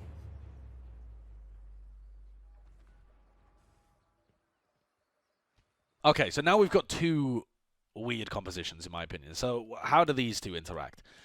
So the Shock are going to be trying the same thing. They want to occupy territory on the point. They want to try and brawl. But the Valiant don't have shield break anymore. So instead what they have is KSF disrupting the backline and stopping the Shock frontline from getting the resources that they need. And they have KSP going on flank angles. There's nobody to shut down KSP. So if KSP actually hits his shots, he's going to like force Sinatra to go aggressive on him and stuff. They can win this just off the back of the threat of KSP's Widow. But that relies on KSP actually hitting stuff. So if they can't, then they're going to have to readjust. Maybe play the Hanzo instead. Because the thing is, McGravy taking these off angles was so good when KSP was playing the Widow, or was playing the McCree. But it ain't that good when KSF's playing the Tracer. Tracer doesn't really get value from the shield that much. Okay. So Sinatra's already trying to go into the back line.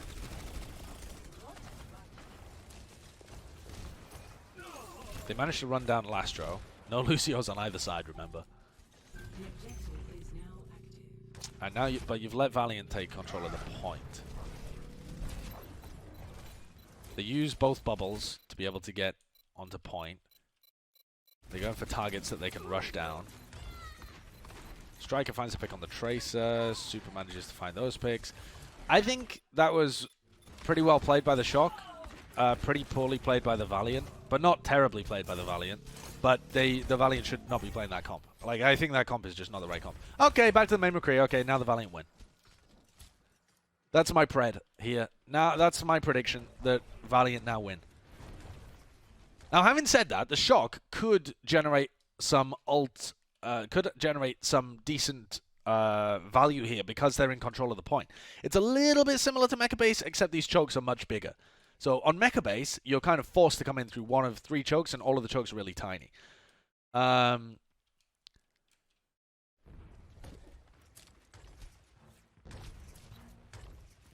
So here, the Valiant can just kind of rotate around them. But they can't really get damage on Super Shield that well, so... But they've rotated around them. Sinatra tries to go in to slow people down. But they've got the halts to be able to slow the Shock down. Sinatra's in again. Oh, and they do actually find the pick on Dreamer that time. Because they use the Nano on Sinatra. Nano Doomfist is so scary. That's pretty nicely played by Sinatra. Knowing exactly when to engage. Good timing with the Nano Boost as well. What the fuck are the Valiant going to do back here, dude? Just die. Just die quick. Just reset. Reset, reset, reset.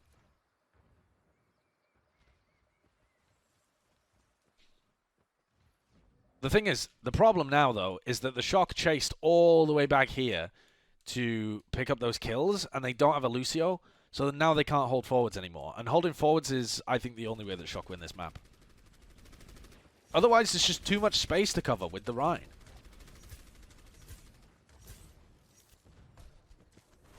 So, this fight, the Valiant have ults up. The Valiant have position as well, whereas they didn't in the previous one. So, the Valiant should be in a great position to win this. Okay, an attempt at a rock to stop Sinatra. Doesn't work. Rally. Oh, Striker actually finds the pick on KSP when both of them were using High Noon. The Supercharger, though, should shred Super Shield. Oh, they managed to get the pick. Wait, whoa, whoa, whoa! Did Dreamer put down the fucking... Did Dreamer put down his Supercharger outside of his shield?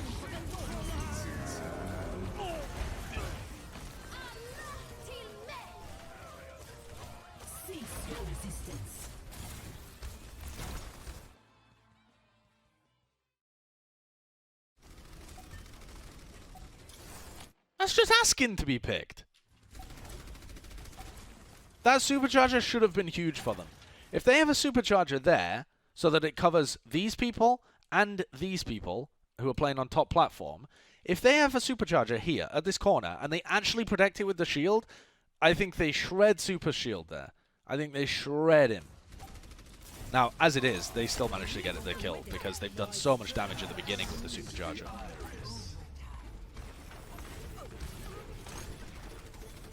I think this was a difficult fight for Valiant to lose, but they tried their hardest.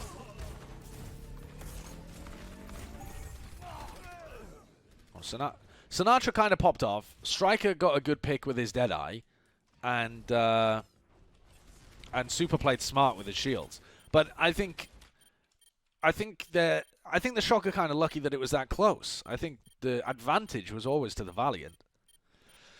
Okay, and now they're playing into Blizzard, which is surely going to catch Super and Choyobin. Or it's going to catch somebody. There's no way that KSF's Blizzard doesn't catch someone here. Like, the comp is so static from the Shock. And look, Super's just having a fucking bad time. Oh, the Blizzard catches everyone and their grandmothers. Oh, no, it doesn't. Oh. It catches a few people, forces positioning out of others. Choyobin was miles away. And now they have Supercharger again for the next fight. They do have Grav, though, and nothing to deal with that.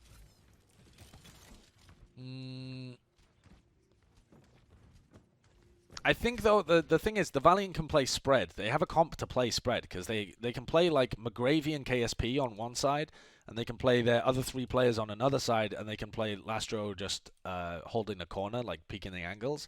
And then, who does Choyobin even really grab? Sinatra's gone over to the Reaper to try and capitalize on the grab that they've got as well. And just to try and add a bit more damage into this. But that means they have nobody to disrupt. There's nobody now to force positioning on the Valiant whatsoever. Choyobin takes so much damage approaching because Super's trying to keep his shield healthy.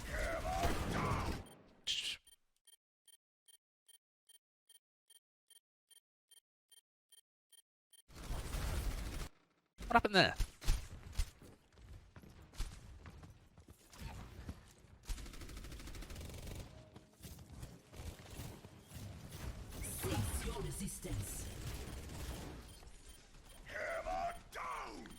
Oh, it was a newly placed shield by Dreamer. Oh boy. Super gonna be mauled in about that one. But he does have a... Whoa, Sinatra with a nice flank, actually.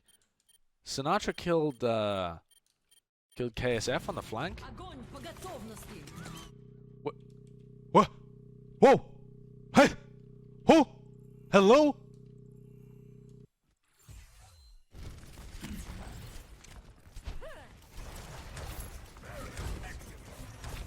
Mr. Choyobin. Mr. Choyobin. Super whiffed his shatter, but he did kill the Supercharger. Alright? That's Super's job done. He's got his team to the point without being killed, although Choyobin was fucking close. He's tried his best. Sinatra's killed KSF. This is actually a very winnable situation for the Shock. It was tough, but it's winnable. It required Sinatra to go huge.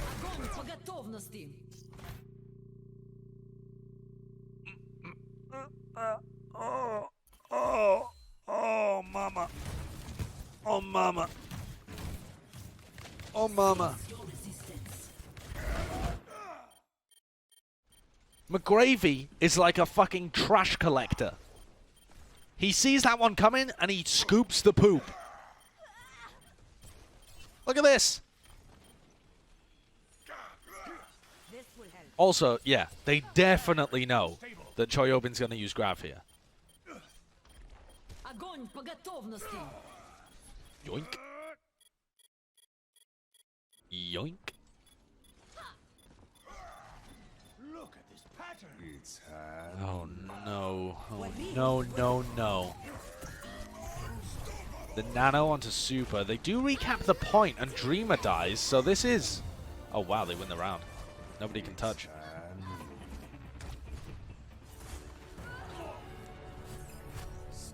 Oh, okay. You know what? That's pretty good from the Shock. Like, I know that you guys want me to make a meme of this and toilet bowl and shit like that, but so far, the Shock have been playing what I consider to be like a suboptimal comp that's pretty hard to pull off, but they've played pretty well. The first round, they had their opportunities to win. They were fucked as soon as Valiant took position, but they played that second round well. Their approaches have been smart, like Super's shields have been smart. They've been lucky not to get Choyobin killed a couple of times, but Sinatra's been very good. Like, his engages on Doomfist have been good, the nano timings have been good, he got a pick on Reaper at the end there as well. It's all downhill. This was the best map. It's all downhill from this map. Oh, no, no, no. Oh, no, no, no. Oh, no, no, no.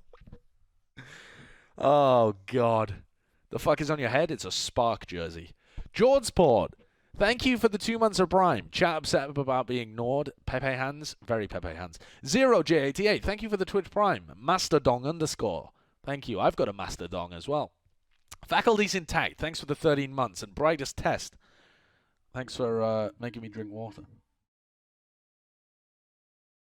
Faculties intact says, this is my last month subbed. I cannot support a streamer wearing a jersey on his head. Why? Why? Why?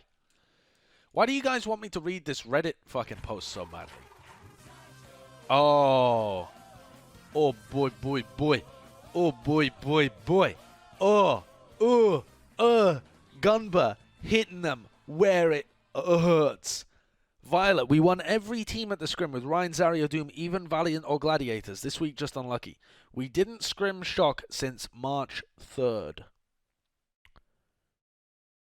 Okay, okay. Well, well, well. Well, well, well. Okay. Can confirm. Well. I mean, that makes sense, right? It was kind of weird that Violet tweeted that in the first place, because I was like, why would you scrim somebody that you're about to play? But yeah, I mean, I also, though, I can see where Shock are coming from. Like, I think the Ryan, Zarya, Doom comp is not the best, but it does. You can make it work. But I think without the Lucio, you are stretching to make it work. Very map dependent, and the fact that, all right, why is Striker on the fucking Widow? It's a good Widow map, but now when you engage, where does the damage come from?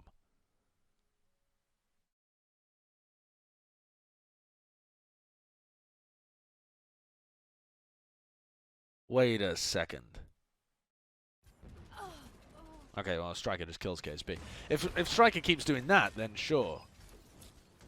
But the reason I have question marks here is because the Shock's composition with the Ryan Zarya needs to brawl aggressively with their tank line, but it needs some kind of, like, damage forward, you know?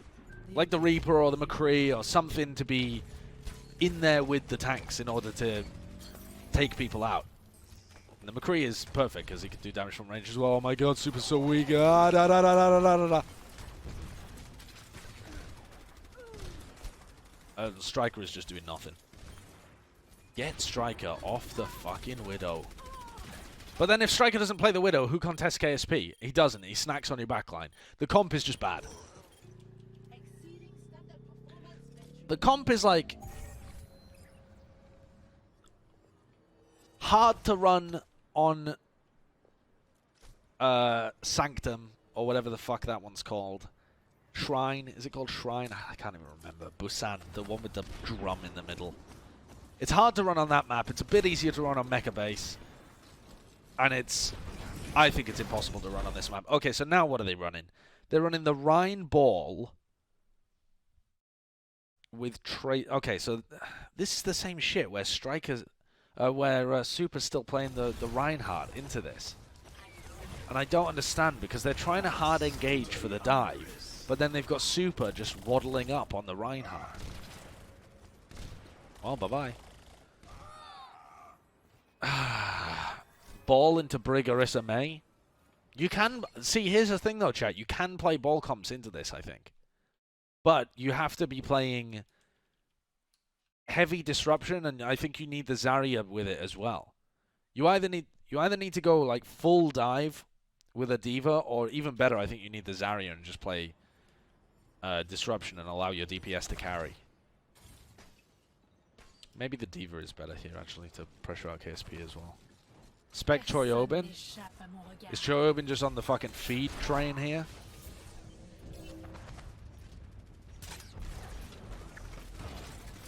Oh boy.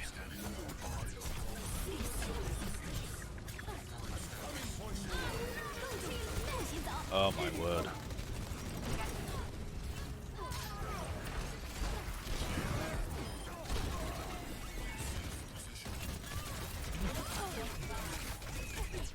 Okay, so Choyobin doesn't look like he's played much ball.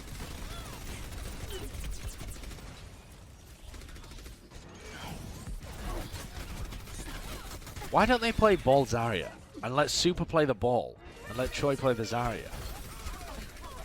What's the Rhine doing in this comp?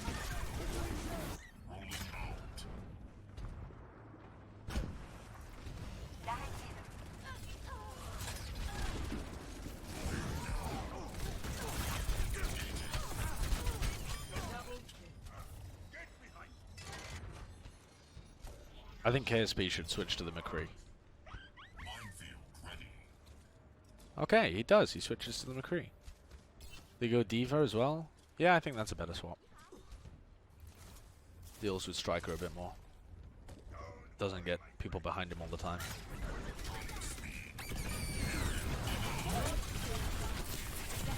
Oh my god, it's the fucking feed brigade.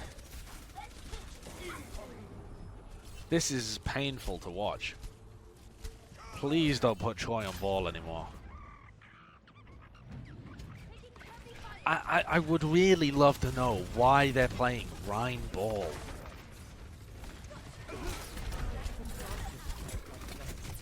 Oh my god, please, Choyobin, get out the fucking window.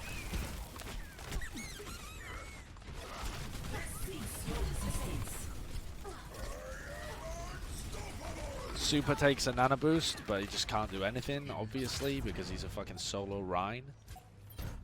So he dies.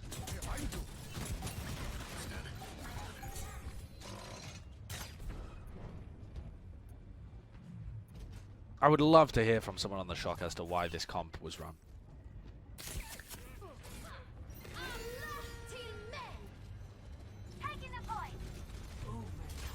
See, the thing is, though, you can get away with inting on ball if you are always setting up your team to succeed. But he's not. Striker and Sinatra have some free space to do their DPS stuff, but they could have played that enormously better. Oh my god, that was bad.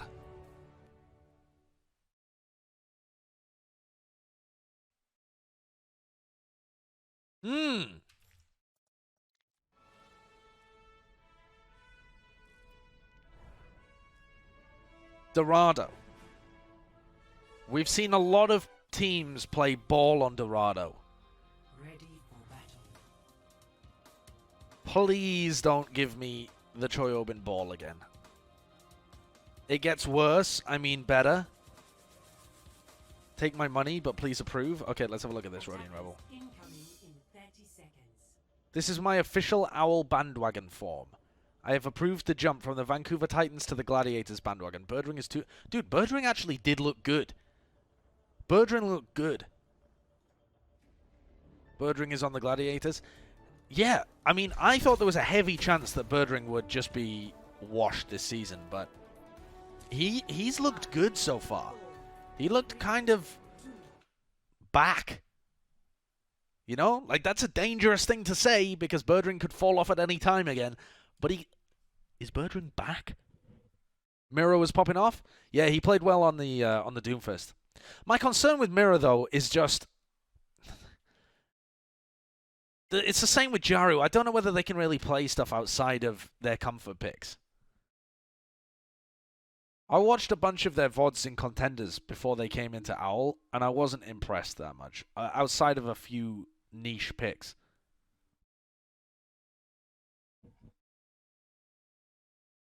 I thought Mirror was feeding a lot. I didn't watch the Dynasty game yet, but Mirror against the Shock played pretty well. On the Doomfist. But Birdring looked powerful. Okay, so the Shock makes subs again. So Violet comes in. So now they've got... No, wait, Violet already was in, right? But Moth wasn't in. And Architect was playing the Ana. So Moth is back in. Smurf is playing the... Violet wasn't in? Oh. Oh, Moth was in with Architect. Was that right? I can't even remember. Okay, so the only change is... Wait, what? Yeah, Architect was definitely playing the Ana. I remember that. Okay, so Violet's back in. But the key change here is Smurf.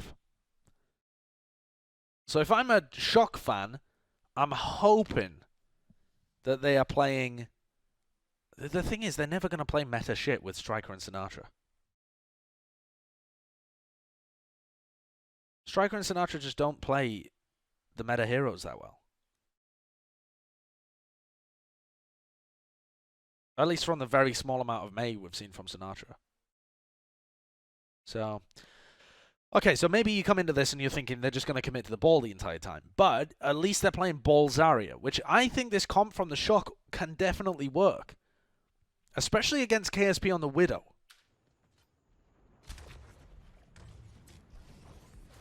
So I don't hate this. I think this is fine. You just have to play the comp correctly. And what you're aiming to do is just have Smurf disrupt so much that Striker and Sinatra can get value.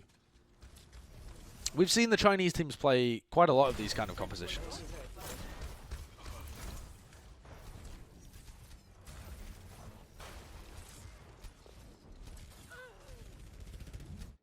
Troy Obin got pressured down though. And they're not really synced up. They're all going in at different times. Smurf looks way more comfortable on the ball than Choi Obin, though. Enormously more comfortable.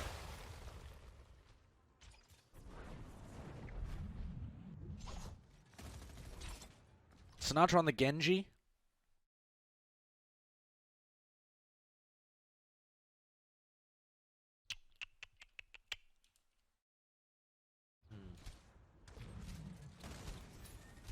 I feel like the Doom is better, but a couple of teams have been playing Genji on Dorado point A. I haven't really seen it work, but some teams have been trying it. The positioning's pretty good though from the Shock at the moment. Smurf's fighting his own little fucking battle over here with McGravy though. Smurf, help your team, please. Or at least set other people up to go onto... Oh, okay. McGravy takes the Nana boost. Nice. Great boop on Dreamer. Finish off Dreamer. Oh, they can't quite do it. Sinatra wasn't in position. Okay, this is going pretty well, though. This is nice. Good positioning, good execution from the Shock. They've kept the payload running the entire time. That's nice. That's good. That's good.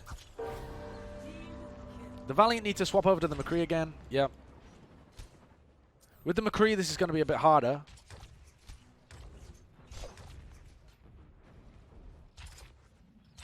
Dude, I have no idea why they were playing Rhine Ball. They would have done so much better on map 1 if they were playing this kind of stuff with the ball Zarya. And it's not like Super can't play ball. Super can play ball. I've seen it. I mean, I don't know whether he's better than Smurf. I don't think he is, but he can. He's not Choyobin bad. What a fucking time that we're saying Choyobin is especially bad on a hero. Super Ball is Papega level? No, no, no. Super's okay. Dude, Super's Ball is not Choyobin levels of bad. Super's Ball is acceptable. Super's Ball is good enough that you don't want him on Reinhardt and Choyobin on Ball. I think Smurf is the better ball, but it's not a throw. Okay, decent dash, just trying to disrupt constantly. Okay, now you've got KSF isolated from the rest of his team. But Sinatra and Smurf and Striker are all executing on the back line. Flux in to peel. Oh, nice Flux. Catches 3 of them when McGravy couldn't even see them. Did it catch 3 of them? No, it must have missed Violet. Blizzard as well. Good ult usage. Shock, I think, failed to capitalize on the fact that KSF was out of position, but they'd already called a setup onto the backline of the Valiant, so not too bad. Those are the kind of fights that you end up, you expect to lose. Potential for a Nana Blade here. The Nana Blade might look absolutely depressingly bad, but just getting some free push in while they reset up top. But these guys need to back off once they do, or at least set up for another dive. Okay, so now they're getting set up in position for another engagement. Okay, let's set up around here.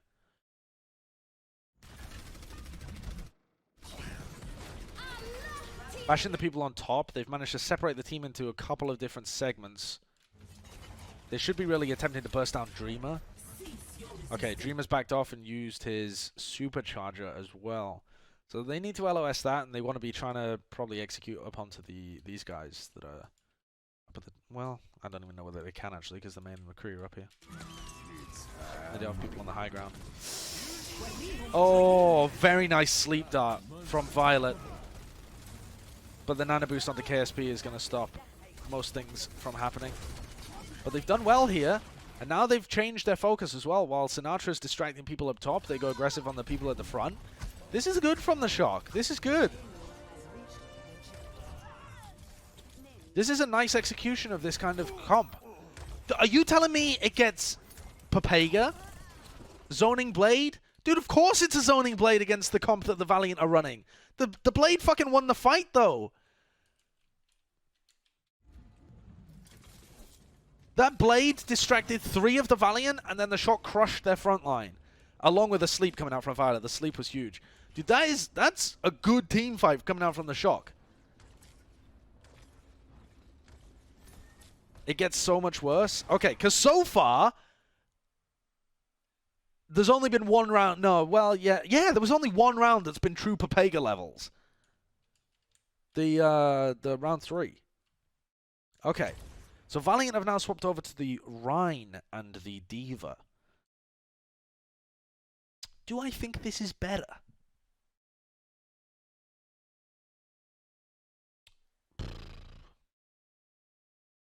And Smurf has swapped over to the Rhine as well. I don't know. I don't really know.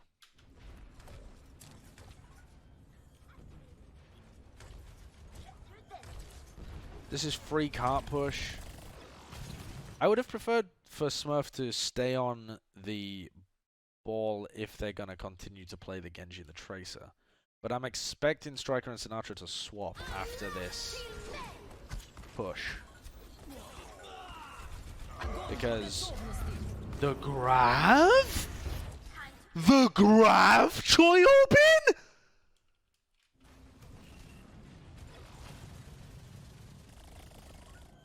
My brain cannot comprehend what I've just witnessed.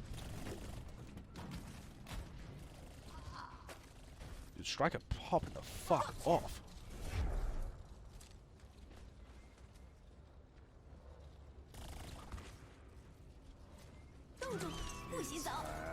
Okay, so they push in through the top. Sinatra has swapped over to the Reaper. Smurf dies immediately, but they've used the Blizzard at least. Oh my god, Valiant, Valiant, Valiant, Valiant, Valiant, Valiant. Yes, thank god. Okay. Oh, the nano on Sinatra though. Oh my goodness. Oh my goodness. And Striker has kind of been fucking this entire time. Oh my god. Striker is fucking. Okay, wait there, wait there, wait there. I should have listened to the guy in chat when he said watch Striker. Okay, we're just going to watch Striker for this final period. Just appreciate greatness.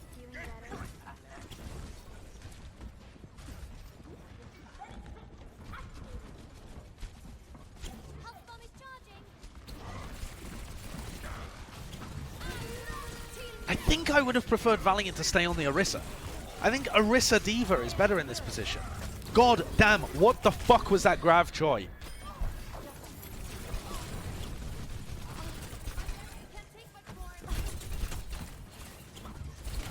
Choi Obin seemed like he could play every hero. And then this year... I mean, I don't really know what that bomb was either, but... Choi's built up 60% of another Grav already? That's kind of ridiculous.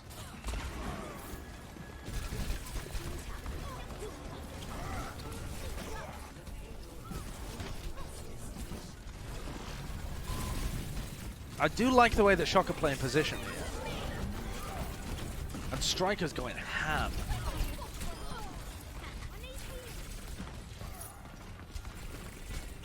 Dude, 300 health Tracer just fucking around in your backline.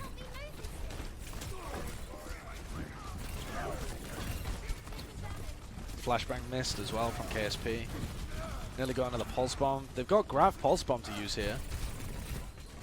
Please hit this one, Choi. A nice stick. That stick is better than the Grav.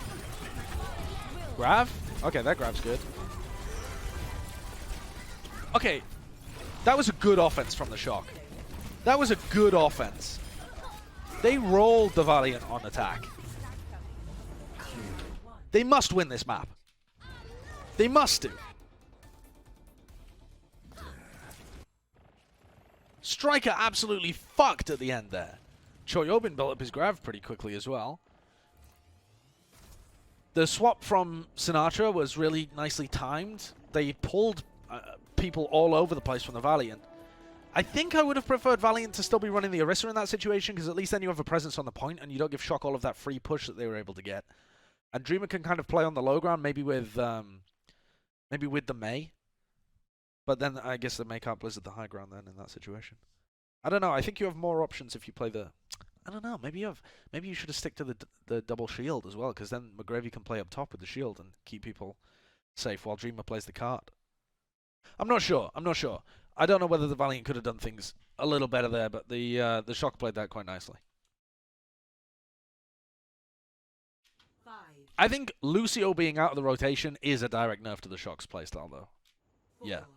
I also think that hero pulls is just worse for the Shock, because they're a team that previously relied on having a good game plan for every game. Attackers incoming. Okay. Stop the payload. They're running the Doom Reaper.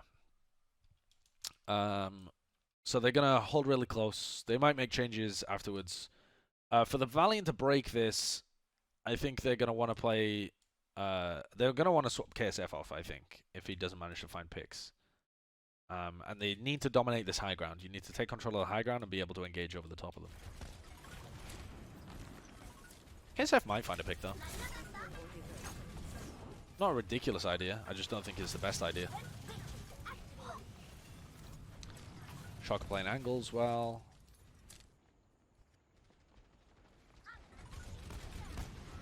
Okay, KSF goes over to the Pharah.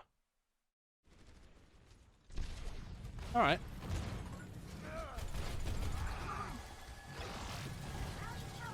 Do I think that's the best option? No. The reason being that Choi Obin can continue to harass KSF, and the rest of them can just continue to brawl anybody that comes out from the Valiant. But if Choi Obin ends up getting demec'd here, because McGravy is constantly just on harass Choyobin duty. If Choyobin ends up getting demeked, then yeah, this is going to work really well. Okay, in the end, they just collapse. I think I would have preferred some kind of like over-the-top attack, but KSL fans are coming up with the goods anyway, so that's fine. Hey, McGravy. How's it going? Okay, so now they're going to play the Ball Diva.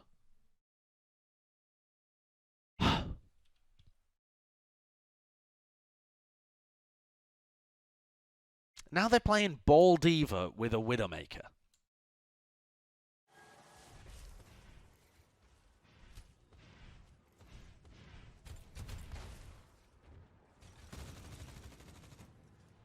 Okay.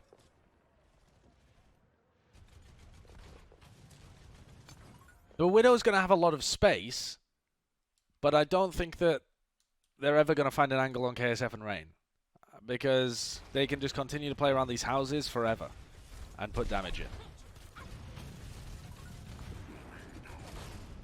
Got a body shot onto Rain there. Barrage in the back lines kills Violet. Smurf's going to delay the payload. I don't know. I don't really like this. Oh, okay. Striker does actually find a pick onto Rain. I would have preferred Striker to be on the Tracer here. And I think that if you play the Ball and the Diva, you're obviously going full commit with the dive. And so you need to full commit. I think the fact that Striker isn't there on the Tracer is really fucking them up. They can't kill people on the floor. And KSF and Rain, for the most part, have still got free reign, pardon the pun, in the sky anyway. Because playing around these angles still allows them to do little bits of damage and just completely ties up Striker looking for them the entire time anyway. So, even though Widow counter Pharah forehead. Violet go for that res? What the fuck is Violet doing going for that res? Why? Just what's the point? Why not just back up, take high ground? He's dying on purpose to swap? Oh, he's gone over to the Ana. Fair enough. I don't think Striker on Widow is going to find anything here at all. Well, I mean, definitely not when he's getting pulse bomb. Come back as Tracer, Striker. And they're bullying Smurf. He doesn't have the Zarya bubble to work with. He doesn't have a dive partner to work with either.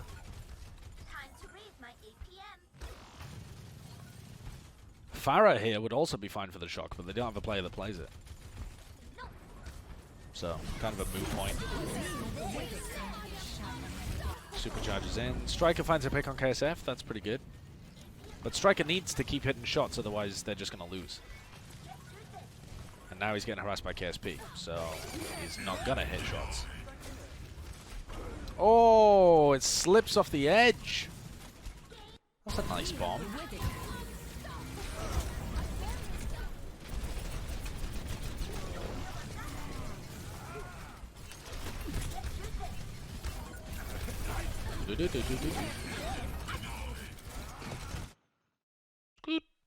All systems checked out.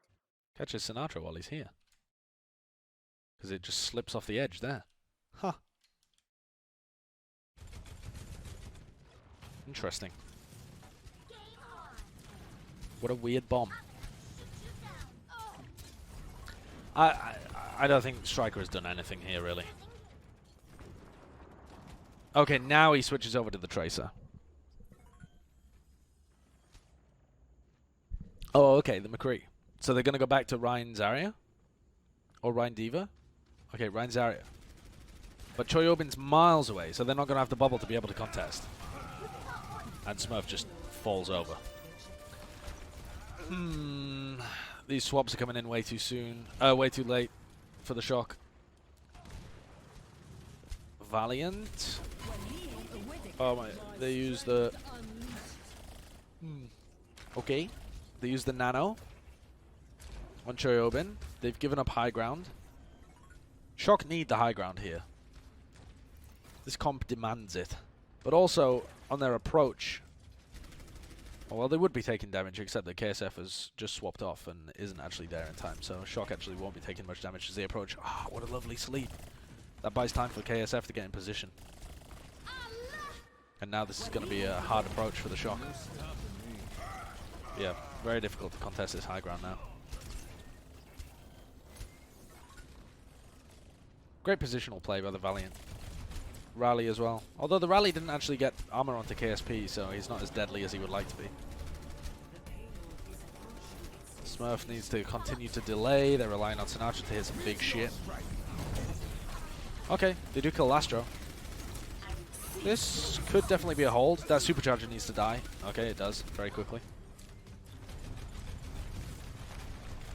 They kind of split up all over the place, but as long as they can keep Choyobin alive, they're in a pretty good position still. The Grav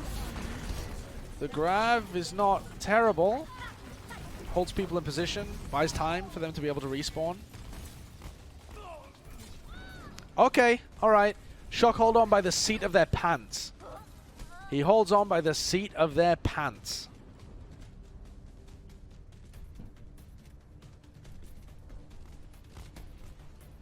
Alright, so Valiant made the swap over. They're going to play this comp. I think, this is interesting, because the Valiant are switching over to the Rhine Diva here. And I think this is kind of an ideal position for the Shock to be in. Because if they want to brawl, they have control of the high ground. Wait, where is Smurf? There, oh, there, he's just getting up onto the high ground. They're in control of the high ground, and they've got a comp that wants to brawl. And Valiant are opting into the brawl. But they've got the Mei, so if you can avoid the Mei wall, if you can bait it out, then Shock are in a good position. But if you get caught by the Mei wall, you're screwed. Okay. Oh my goodness. Just getting pounded. They get caught by the Mei wall, and Choyobin gets slept, and they get headshot. And they've done very little damage to Valiant, because Valiant have a defense matrix to be able to rotate with Dreamer. So... that's the power of a Diva. Nicely played by the Valiant as well. Oh.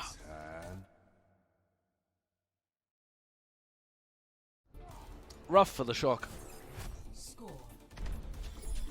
Now it gets bad. Chat acting like Super would have performed any better. I mean, the thing is, Valiant just played the positioning perfectly, right? Because if they just wait and spam in this corridor, and the spam war is always going to be won by the team that has the Diva, because you have a defense matrix to rotate with the shield from your Rhine. Whereas Smurf can't just hold up his shield the entire time, because the shield will get melted. But when he drops his shield, you can't like Zarya bubble or whatever, so... And then the fact that Choyobin gets slapped as well. But, yeah, I mean, Shock would have loved to take an aggressive fight, but Valiant denied them the opportunity. They just play tight in the choke point and spam until they have a poke advantage. It's well played by the Valiant. Bob Danza, thank you for the tier 1. Gifted to McGravy. ZP Link as well. Birdring Owl MVP 2020. I don't think so, but maybe. The score is 1-0 Valiant as of this map. Yeah. You've been pleasantly surprised at how much KSP KSF duo poo and fuck on everyone. Sounds like you're into scat, my dude. Sounds like you have a kink that you haven't really worked out. I wouldn't say that KSP and KSF have been the difference makers here, though. I would say they're holding their own, which is good, but I think the Valiant have had better compositions, and they've... Honestly, that's been the difference maker. Every time Valiant have won, they've had better compositions and known how to play them well. The few times when Shock... Like, when Shock was playing a good comp on offense, they kind of rolled the Valiant. And Striker and Sinatra there was flexing on KSP and KSF. So, yeah, I think Alright, so what are the Shock running here? They're on defense, they're running the May Reaper. So they're going to play aggressive, right? No, they're not. They're going to play an archway. They're going to try and take one fight. No? Oh, they just didn't want to show. They are going to play aggressive on the payload. Sonic Arrow. Jobin on high ground. They're going to engage at the corner. KSF has already gone over to the Pharah. So Pharah and the Hanzo.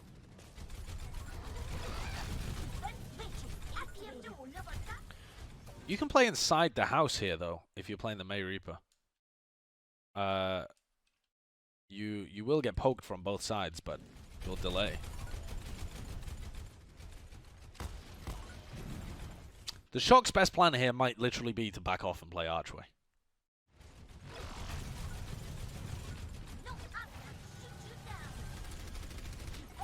But they're going to continue to try and hold this. Chobin trying to harass KSP. Lastro and Dreamer both die, but Smurf has died as well. Do they continue to throw bodies on the payload to try and whip off the time? The Shock should be able to get this into like an overtime scenario where they are the ones that can change heroes. Okay, they're going to back off. No, they're not going to back off. Violet's going to die on cart, but the other two backed off. Just keeping the Smurf in position. They're not going to make hero changes, though. They're going to continue to play the May Reaper. Right.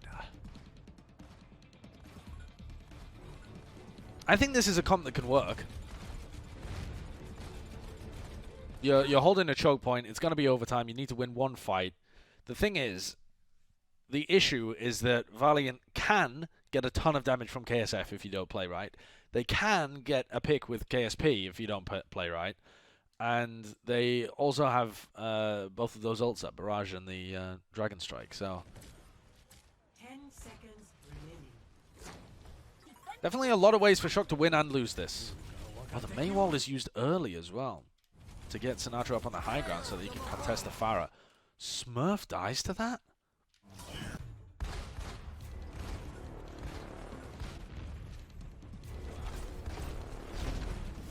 That's a disaster. Dying to the Dragon Strike inside the hotel where you think, oh, inside the house on the left where you think you're safe. Oh god, yeah, no, he's just fucked. Sinatra's May Wall is in front of him and the dragon comes behind him. And the dragon is like a good distance behind him as well. He thinks he's safe just trying to tuck into the May Wall and there's no way.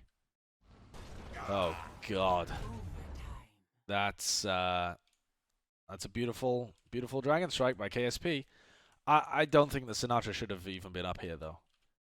I think that the Shock should have been trying to play it slow, wait for Blizzard, engage then. Try and use the May Wall to, like, isolate Dreamer and get a pick on him. And instead, they locked their fucking Reinhardt in a room with a Dragon Strike. Oh, no, no, no. The rest of the map is so much worse for the May Reaper as well. Is Striker going to swap to McCree? Swaps Tracer. Oh, the bomb?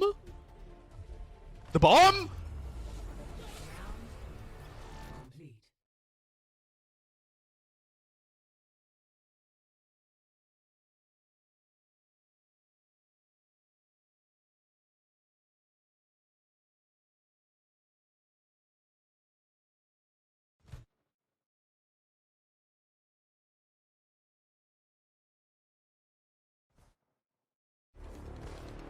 Sorry, what? Okay, wait a fucking second. Let's play this one back at half speed. So Smurf dies to that Dragon Strike. Sinatra and Striker go forward to try and make plays. Choyobin and Sinatra are trying to pick off KSF. Oh no, he's trying to pick off Lastro at the moment. Striker's in the back, kills KSP.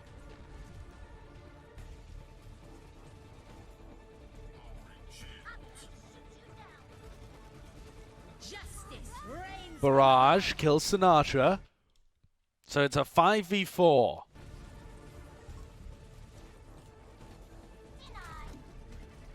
McGravy demeched. McGravy dies. Striker also dies. This is now a 4v4.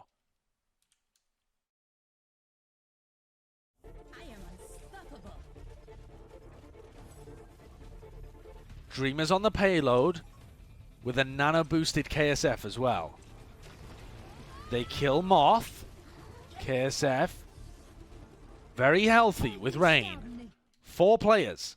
All there. Spawner's coming in. Very fast for the Valiant.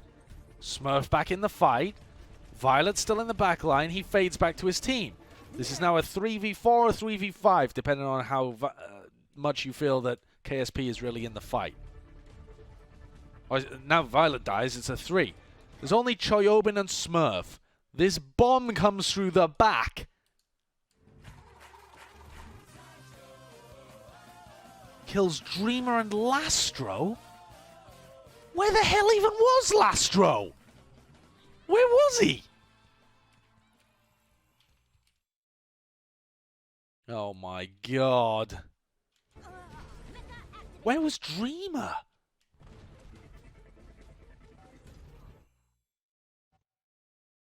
Dreamer died there? Oh no, Dreamer, no. Then Rain and KSF get off the payload. Round 3 complete. There's only Choyobin and Smurf. Striker's miles away. Sinatra's miles away. Moth is miles away. Violet is dead.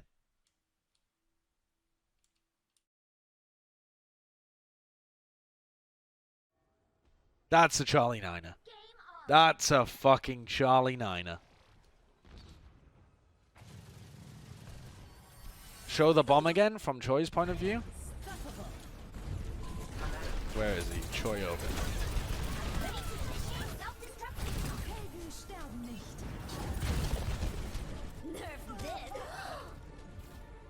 Yeet over the top. So it kills Dreamer and Lastro. Lastro is forced to run forwards. He would have died anyway, even if he hadn't died to the bomb. Oh. What is that angle?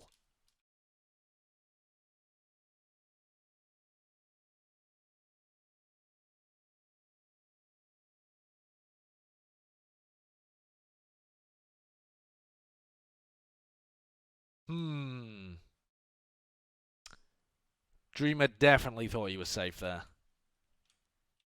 That's kind of a ridiculous angle. They do line up.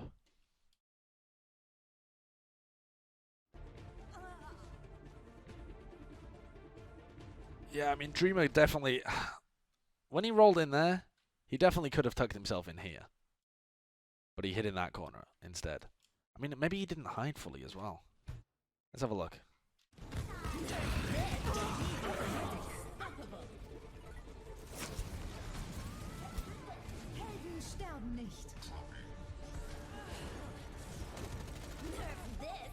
Alright, nerf this. Dreamer's like, oh fuck, it's coming for me.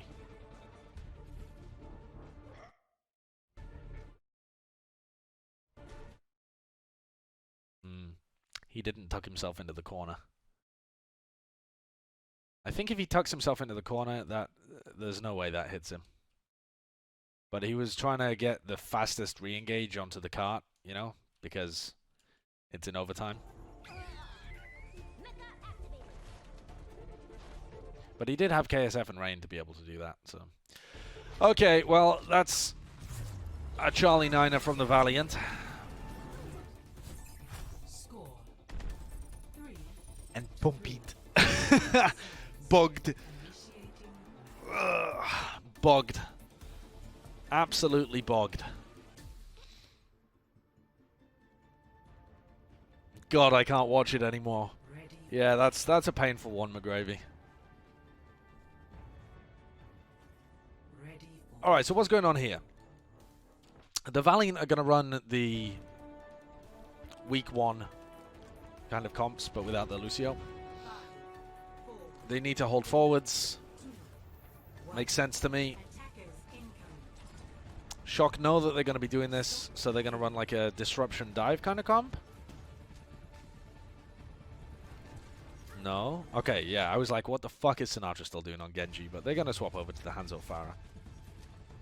Hanzo Farah has like damage coming in from 2 completely different angles, so it's difficult to deal with. Oh, they're going to go Reaper Doomfist, actually. Sorry, McCree Doomfist.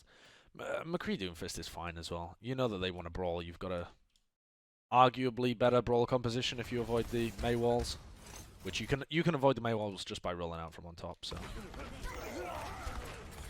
okay, they managed to kill KSP. Yeah, they've got this.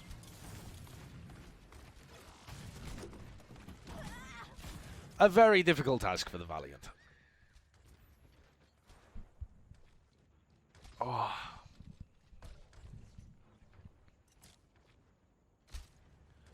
Do-do-do-do-do-do.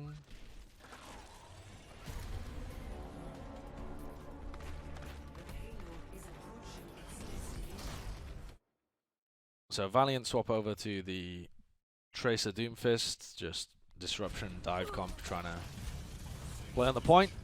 I like the D.Va here because she can play the point more than the Zarya can. But it's a very tough task.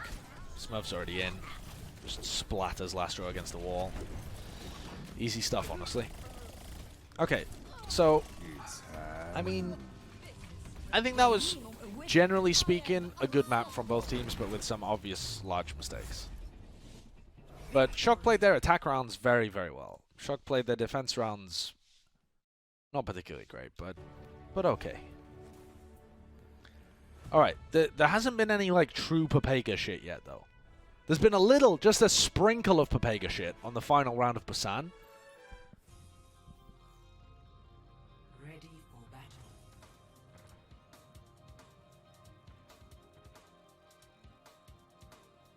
battle. Numbani? Oh, no, no, no. Oh, you shall see Pepega here. Numbani Pepe laugh? Oh, no. Do I need to prepare my mental, chat? Do I need to prepare? Oh, how bad is it? On a scale of 1 to 10, how bad is the Pepega?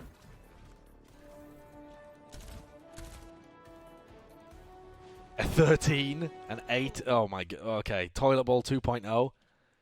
Fuck. All right. All right. 3, 2, 1. Attackers incoming. All right, so let's start. Valiant on the defense. They're playing the Mei Hanzo. I like this composition. I think this makes a lot of sense on this map. You can play with both of your shields together to try and win the shield break and stay in control of this side.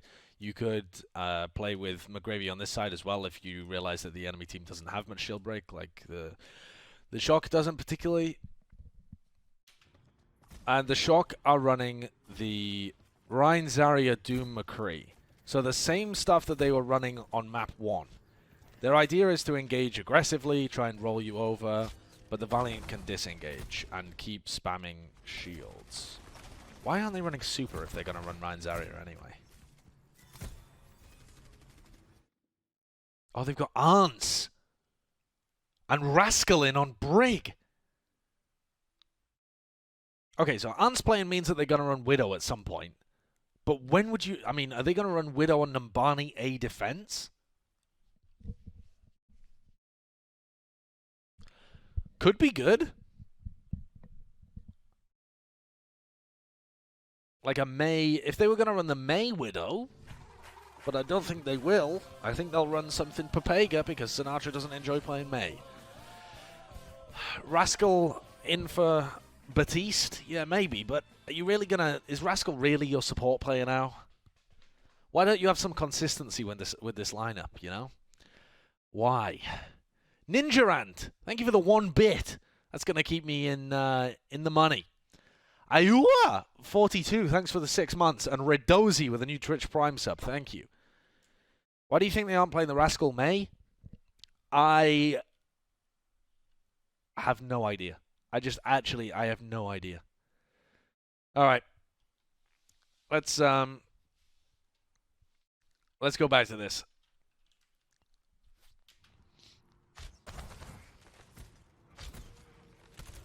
So, Shock...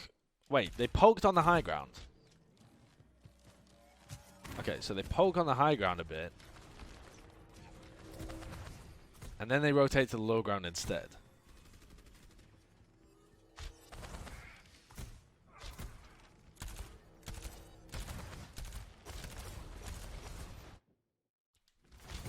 Sinatra and Choyobin push the high ground, kill McGravy instantly. I don't think they realized that they were going over there.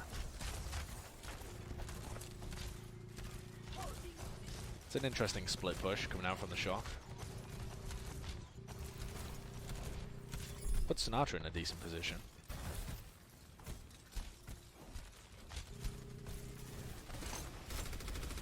What on earth are these flanks? Okay, so Choyobin and Ants are coming around the back side to be able to try and contest these people, while the rest of the team is playing the point behind Smurf's shield. That forces them off the high ground, which I quite like that rotation from Ants and Choyobin. But now they need to... Choyobin at least, I think, probably needs to drop when this fight actually happens, right?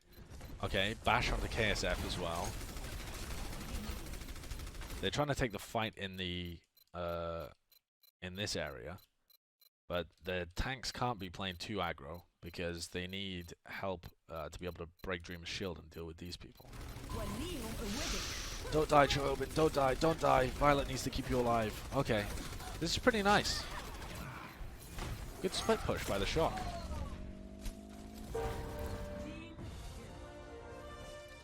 Stop the payload. I have not seen any Papega just yet.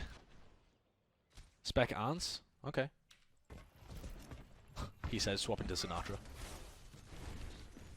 That was a good fight. Dreamer misplaced his shield, so they dropped. I thought he dropped to block the point, didn't he?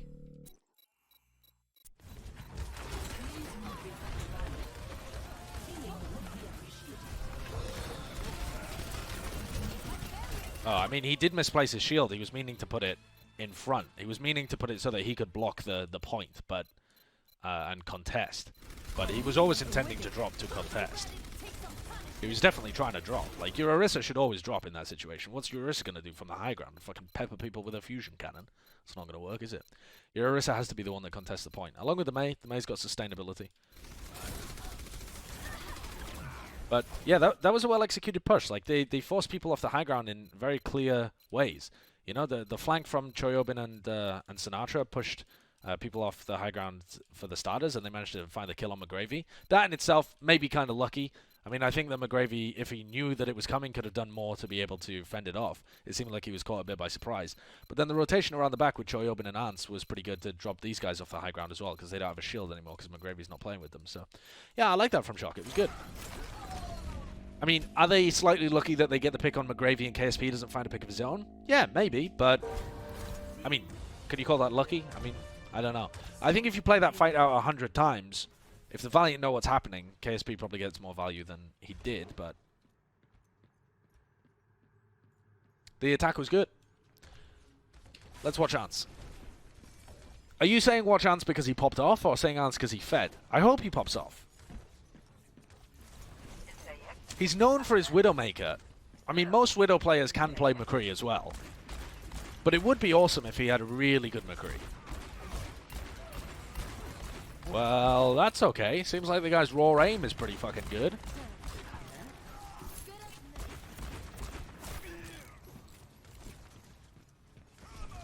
Oh boy, oh boy. Where are you going now? This is what I'm worried about. Is he going to go for a Deadeye and take a bubble? No, he's just looking for picks on the high ground. Sinatra kills McGravy again. But the Blizzard. The ults are just so much stronger from Valiant's composition. I think Valiant arguably have the better neutral composition, but it's pretty close. Depends which team executes. But they definitely have the better ults. Okay. Clean shots. Good aim. And because McGravy's died so much in this round, he still doesn't have his first flux.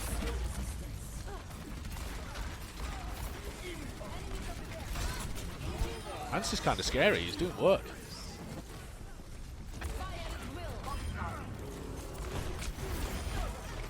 Dude, he's fucking doing work.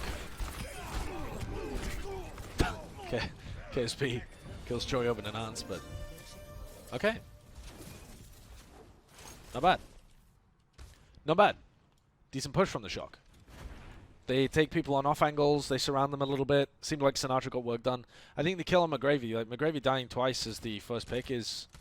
I mean, I didn't really see the second one, so I can't comment on it, but the first one seemed like he kind of got surprised, didn't really know. Actually, let's go back and see how McGravy died first there in the previous fight. What is he, F4? Okay, let's watch from the big POV. So they're holding up top. They don't really have anybody to contest the payload until things get a little closer. Dreamer drops down. It's McGravy's job just to guard KSF and KSP as they get picks. Oh, he got caught unawares again. Sinatra just punched him into the hole of the rest of the team. Yeah, that's... wow, McGravy is just getting fucking dicked on, honestly, in this match. By unpredictable stuff. Oh, but... Okay. Yeah, then they win that map. Then they win this fight with the Blizzard, don't they? Does McGravy just not... Is he just not able to get back into position quick enough? Coming up top, coming up top. Yeah. Yeah, now they have to take a far back position because the spawns were so much later for McGravy. So all of this free push is given to the Shock. Sinatra again goes into the back. None of these people up top are able to see Smurf's shield. So Smurf... actually, the whole of the Shock is so good at this composition, really. I mean, I think most teams would hard throw playing this comp. I don't think it's easy to execute at all. It relies on you being able to approach without taking any damage. And they're actually really good at it. I don't think it's a good comp. I think that it's... if a composition is difficult to play, then it's not a good comp. But I think they've done a very good job of being able to approach in most scenarios. With Super and with Smurf. Shaw uses Grav up top.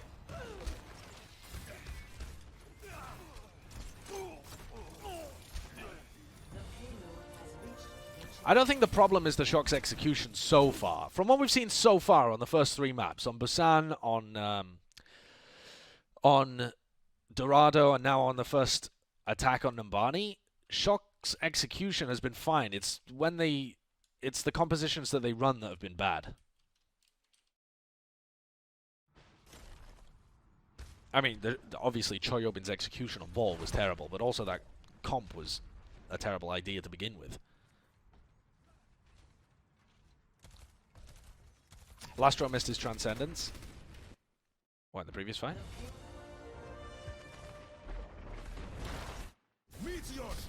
Oh, in the Grav? At the top, you mean?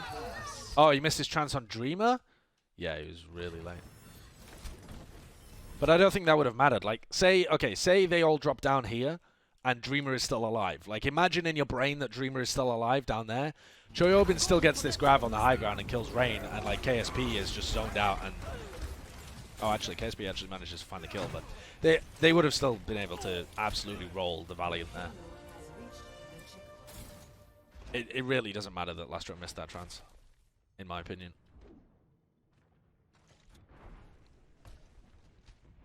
It would have been closer. I mean, what would Dreamer have done in that fight? What difference would it have made if Dreamer was there? The Shock's whole composition is about being able to brawl. And so if they get the Valiant in position to brawl, they're going to win those fights. And they manage to approach properly and brawled. If the trance had been earlier, they just do the exact same thing, except collapse on Dreamer as well.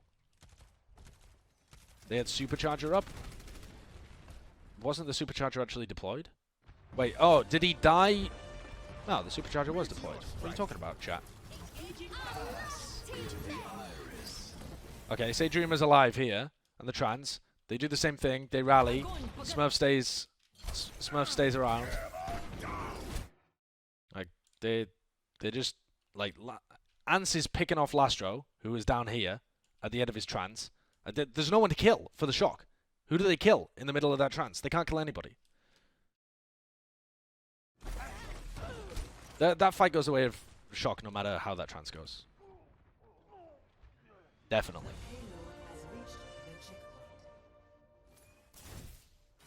Rain still dies. Lastro still dies. KSP is zoned out, so they lose all of that damage. Like, the fact that KSP is zoned out is just a fight winner anyway.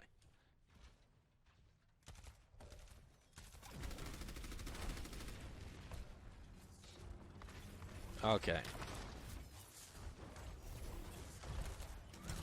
KSF going over to the Tracer. I don't know why you would want the Tracer here. It's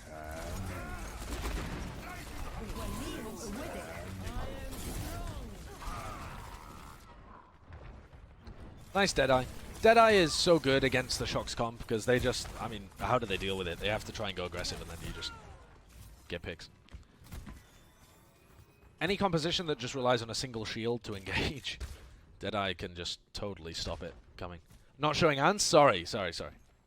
Let's show him in the previous fight as well because he went for a flanking Deadeye there.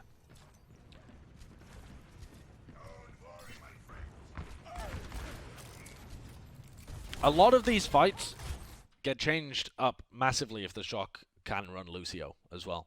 The Shock's comp would be good if they had a Lucio, but they don't. So, I don't think it's the best comp.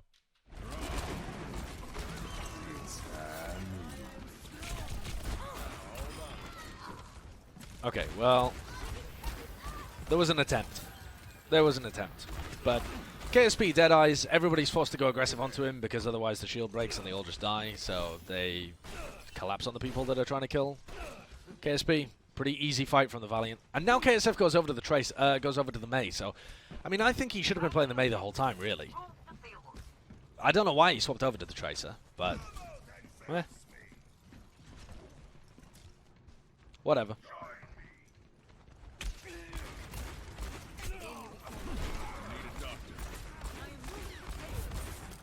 Okay.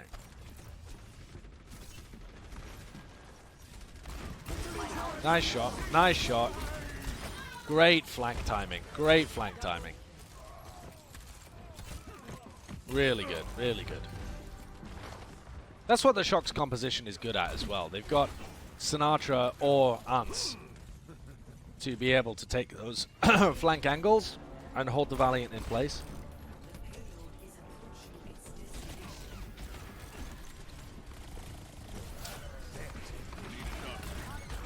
Another nice shot.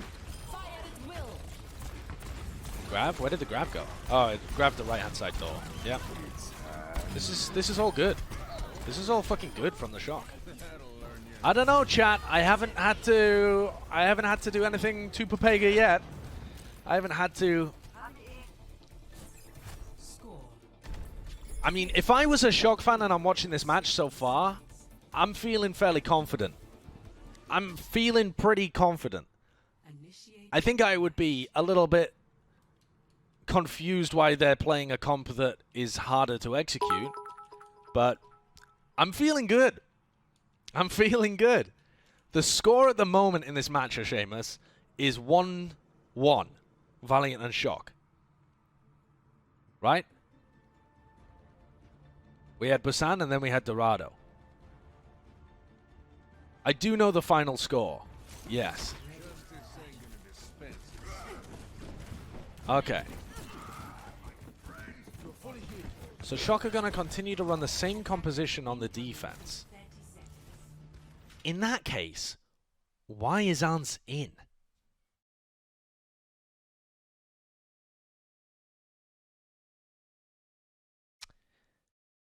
Because you never have to play dive heroes on this map at all. You never need to play the Tracer. Whereas on Dorado and Busan, you do sometimes need to play the Tracer if they manage to counter this comp. But on Numbani, the Shock think they can just get away with playing McCree full time. Does that mean they believe that Ants is the best McCree on their team? I could believe that. I could believe that.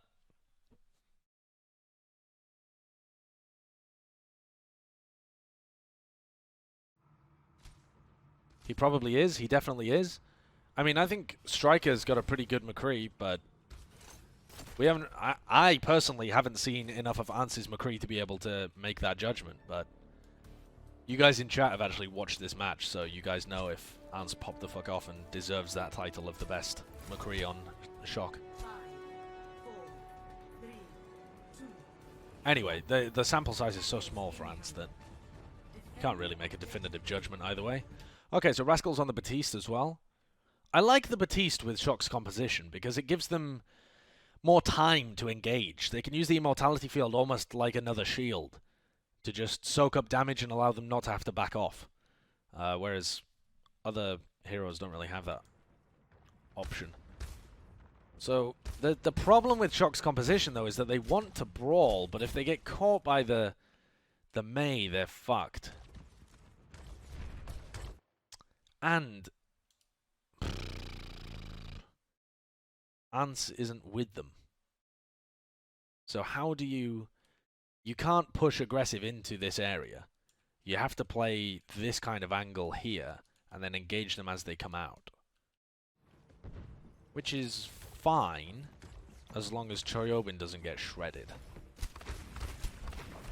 Okay, Mei wall blocks off Ance's damage and Smurf gets fucking mullered.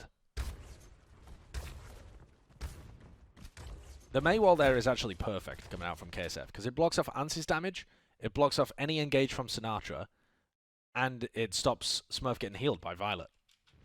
So you actually get fucking pummeled by one Mei wall.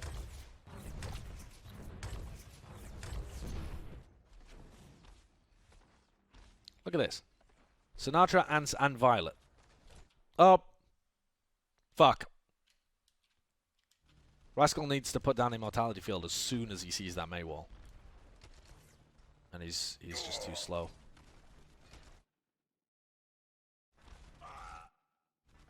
I'm not moving. Yeah, that's a GG. That's a GG. Superb Mei wall from KSF.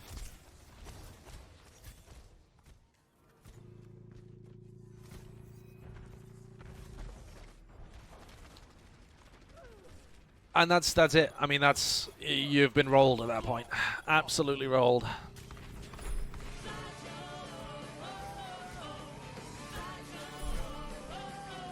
Spectate Violet? What, in that fight? Ips! Ips! How you doing, dude? Thank you for the support. How's life? Nice shield from McGravy as well.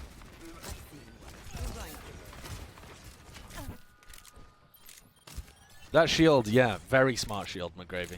I like that.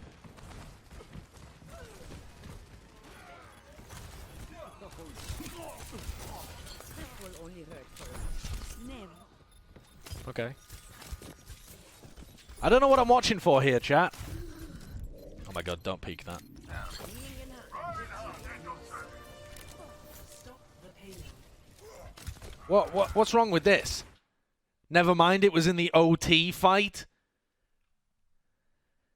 Absolute Papega chat. Absolute Papega chat.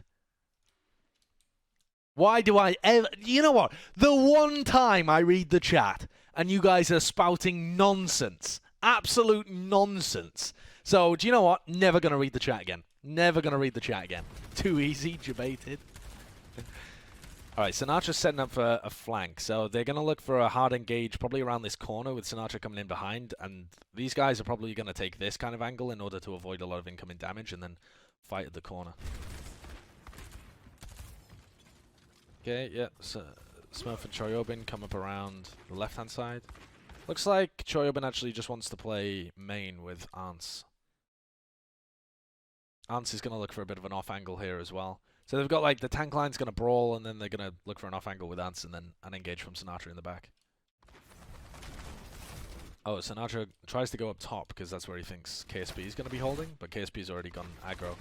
Another nice Mei wall from KSF. Smurf trying to hold shield, but he gets flashbanged and killed. If Sinatra had been able to get an engage onto KSP up there, that fight would have gone a lot better. But KSP dropped off the high ground just as Sinatra went for it, so Like I said, Shock, this comp is hard to execute from the Shock, which makes it a bad comp.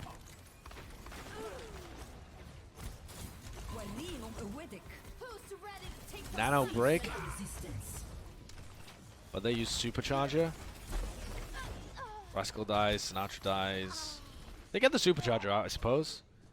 But they've still got Flux for the next one. They've got Transfer whenever Choi uses Grav.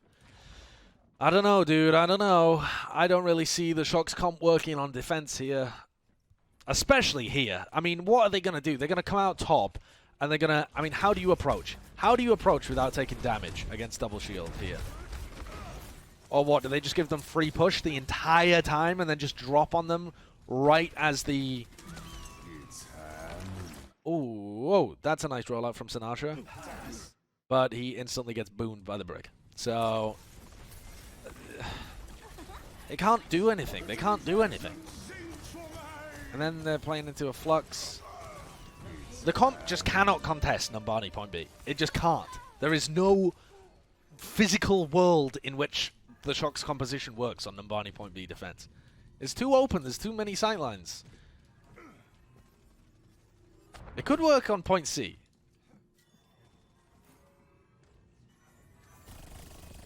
Because you've got the flank angle, right? Like you can play answer on the back if you want to try and disrupt, and then you can play try and play tight at the corner or something, or you can play these kind of angles where you have somebody playing around here, like the Rhine can try and play around here or around here. Like you have more walls to play with on point C, but they've actually decided to swap up. See, here's the problem though: they don't have Striker in to play the Tracer, so they're forced to play McCree Tracer. McCree Tracer is a lot worse than Tracer Doomfist, I think. A lot worse. Because if the McCree takes flank angles now, they're going to get destroyed. And if the McCree doesn't, he's just shooting into shields. Let's see what Sinatra can get done.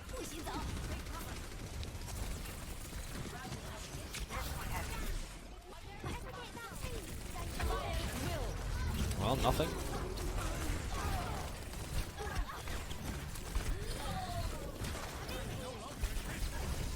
Okay. This isn't so bad. Okay. Well, there was an attempt. That was... Yeah, they got hit by the blizzard.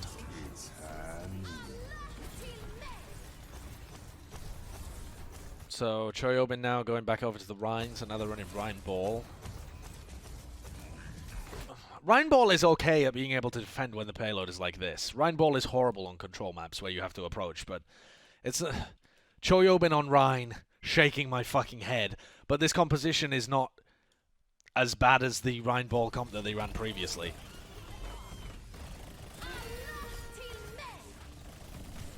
Supercharger though, Trance, Rally, like there's no way that Shock win this.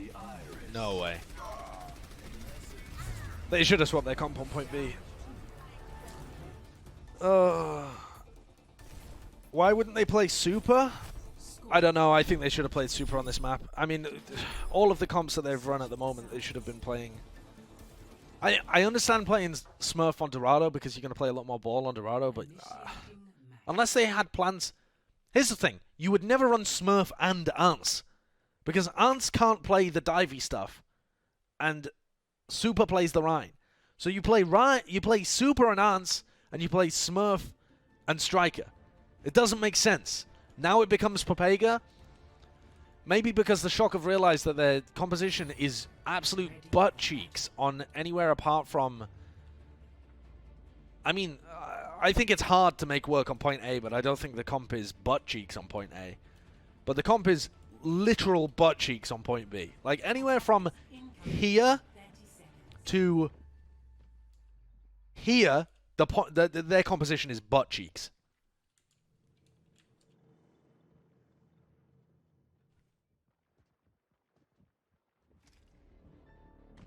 Okay, here we go. I think they like running Koreans with Ants. That's an interesting theory. Moth subbed out. Super subbed out. Okay, that theory makes some sense, but at that point just don't run Ants. Run Striker the whole time then. Ants can't be good enough to cripple your entire team. Ansys McCree cannot be good enough to cripple your entire team. Right, so the Shock are running the main McCree now. But they're running it with the Zarya. So now they just have a worse comp.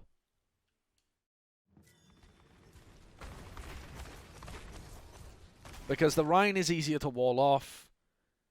Can't survive as much on their own. They don't have double shield to be able to approach with.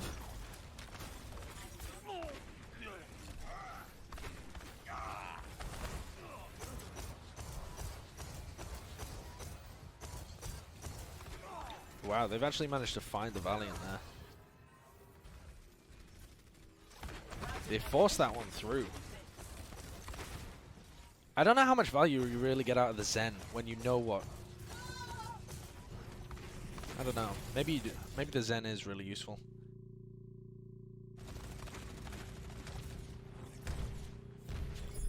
I think the Valiant were missing healing there.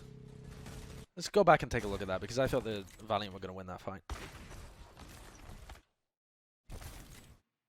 Okay, so wall engage, but they can't really swing into it because they don't have a Reinhardt of their own. The wall comes out from Sinatra here. And they've pushed people back. Arns dies. Smurf dies. And at this point, they still lose this fight.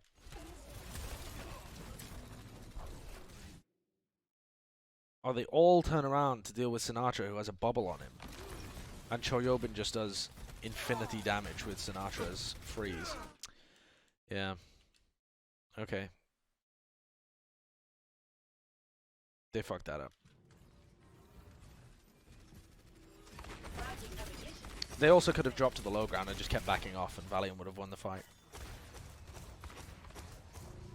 Especially with Unstead, you can give them the high ground for free. You can push it back later. Watch Violet now. 60 seconds remaining. Keep you here. Objective A captured. Escort the payload. Chat, you fucking bots. You morons. You enormous papegs. It was next round.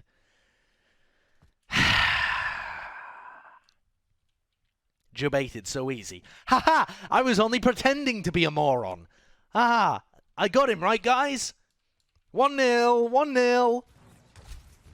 Your brains are innies. You know how people refer to belly buttons as innies or outies? Your brains are all innies. Nice bio-nade.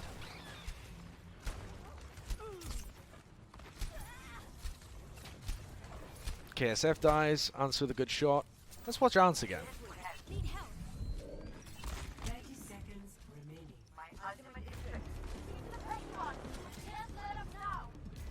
24 seconds. Smurfs on the ball. So they're running Ball, Zarya, May, McCree. I don't think it's terrible on this section of Numbani. Just relies on them being fairly coordinated and getting off good ultimates here. Ants with a nice pick on KSP, alright. The Blizzard, does the Blizzard catch anyone? No, the Blizzard literally does not catch anyone. Trance is forced though, they've got Deadeye. Oh! Very nice Deadeye, nice nano boost as well from Violet. Great nano onto Ants to keep him alive in the middle of that. Choyobin uses the grab.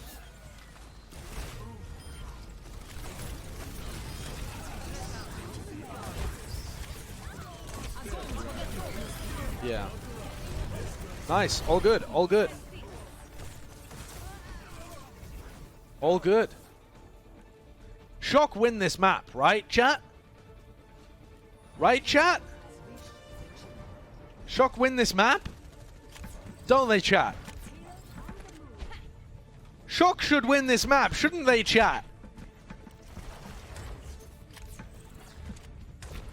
Shock are gonna learn from their awful defense last round, aren't they, chat?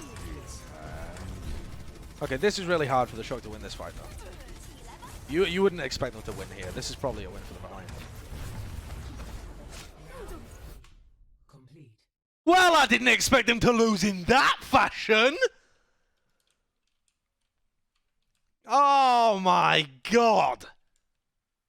I mean, I don't really think it matters at the end of the day. That's the thing. I don't think that matters. Let me take my hat off for a second.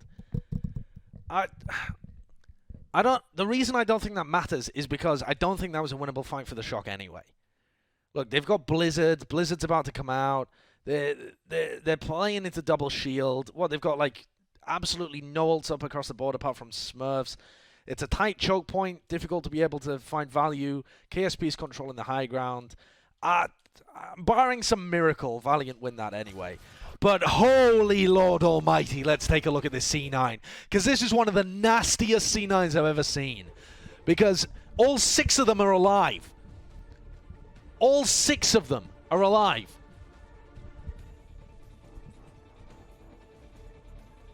Oh, Ants was in a hiding spot as well. That actually could have changed something. It's hand.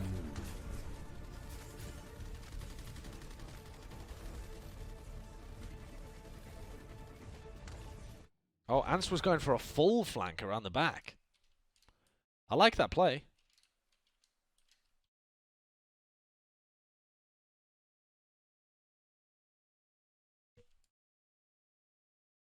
What happened to you, Choi? What did they do with the real Choyobin in this match? What happened to your mental, my sweet child? You were thrown on ball, had some yeeted grabs, and then you do this to me? Look at me in the eyes when I'm talking to you, Choi. Look at me in the fucking eyes. Stop giving me bedroom eyes. Stop. Little smoldering look. Your raised eyebrows and your smirk. What is this? Oh, no, no, no, no, no, no, no.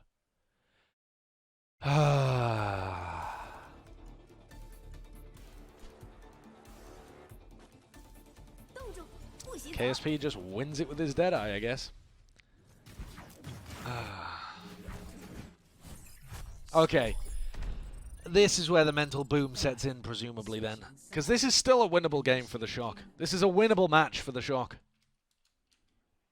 I don't think they have a great read on the meta, but they know how to execute their comp to some degree. They've been pretty good with it on when it's map dependent. That's the problem. It's not even map dependent, it's point dependent. On the points that are good for it, Shock are good with it. On the points that is bad with it, I mean, it's just a GG in the bag anyway for the Valiant because the fucking comp is bad. But I'm expecting some premium Papega now. Premium Papega. Now Spec Violet. Watch Smurf. Okay. Answers on May.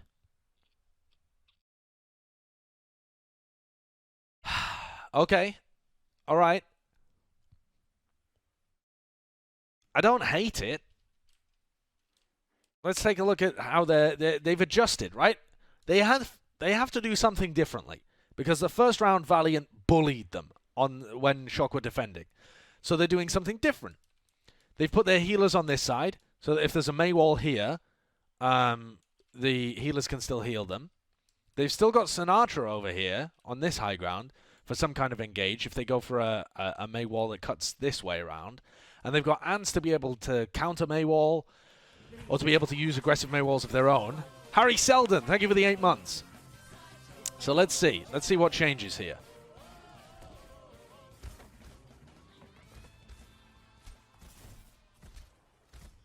Sinatra scouting. KSP going back to spawn. What's he going to change to? The McCree? Okay, May McCree. All fine. Smurf. Just using the third-person view of Ryan. They know what composition Shock are running now. KSF, oh my word. They can break the Mei wall, though. This change to the Mei wall means you can break that now. Immortality Field is good from Rascal. Oh, don't go too deep. Don't go too deep. Don't go too deep. Oh my god. Okay, alright, alright. Ant Matrix is so fast from Rain. Holy moly. Wow. Nice Mei wall again. Oh, another Mei wall that catches KSF. But the Mei walls are broken so fast now. And that Mei wall again from KSF. Really nice. Dude, Rain builds his ult so quickly there. They're just not able to capitalize. All of the tempo is in Valiant's hands. Because they're attacking. Oh. Oh, no, no, no, no, no, no, no. Oh, I can already tell that this is when I'm supposed to be spectating Violet. Oh, no, no, no, no, no, no, no. Okay, okay, let's dial this one back. Let's start by spectating Rain.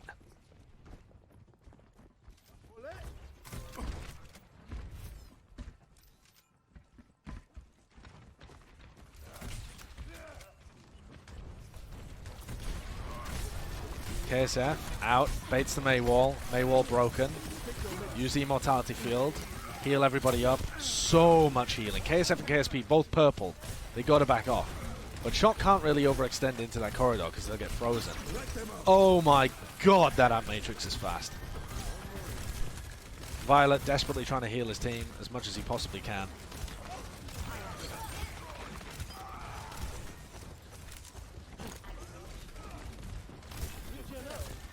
He gives him the fucking salute. He gives him the salute. He's like, alright boys, I'm off on my own little magical adventure. See you guys. Peace. Bye-bye, rascal. See you next week. Oh god, I've been Maywalled. Well, bye.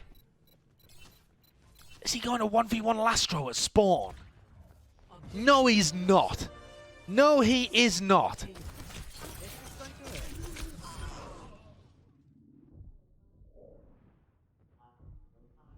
Violet's magical adventure. Ooh! We just came back in time for the Smurf clutch. God, wouldn't it be amazing if they had a Nana boost? But to be fair to Violet, once he got Maywalled off, I mean, I don't know why he was in here for starters. But once he got Maywalled off, what the fuck else is he supposed to do? If he walks all the way around here and then jumps off, I think that's maybe worse than trading kills with Lastro. Because he gets the long spawn, and Lastro's back in the fight even earlier. But the real problem was just going into here in the first place. Like, why was he even down here? Why was he there? The fight wasn't winnable. Even if you wanted to make the fight winnable, why wouldn't you back off here or at least play with Rain? He fucking just saluted and went into the backlines. Oh, God, oh, God. He helped Lastro spawn close to his team?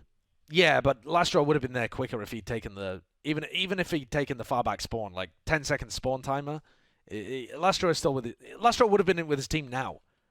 So, Lastro's still coming back off the spawn. I'm not saying it was a good play. Oh, okay. They actually end up winning this fight. I just assumed that they would lose it.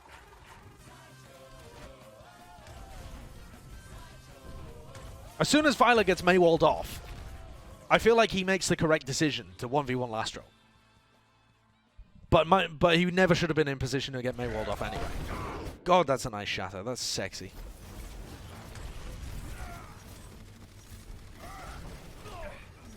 Sinatra engaging in the back as well. Alright, a minute. Why does he use Meteor Strike? Okay, whatever. Maybe he thought he was going to die. They all need to get heals now, though.